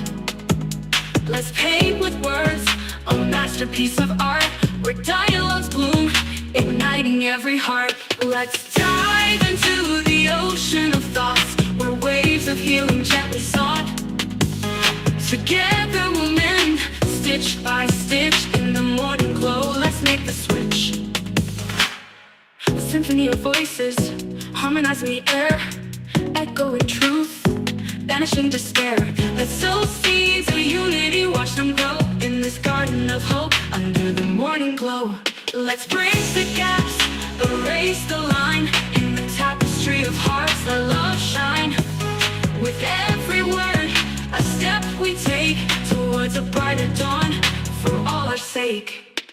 Welcome to the morning glow, where dreams take flight in this realm of possibilities. Let's unite, together we stand, hand in hand, healing the nation across the land.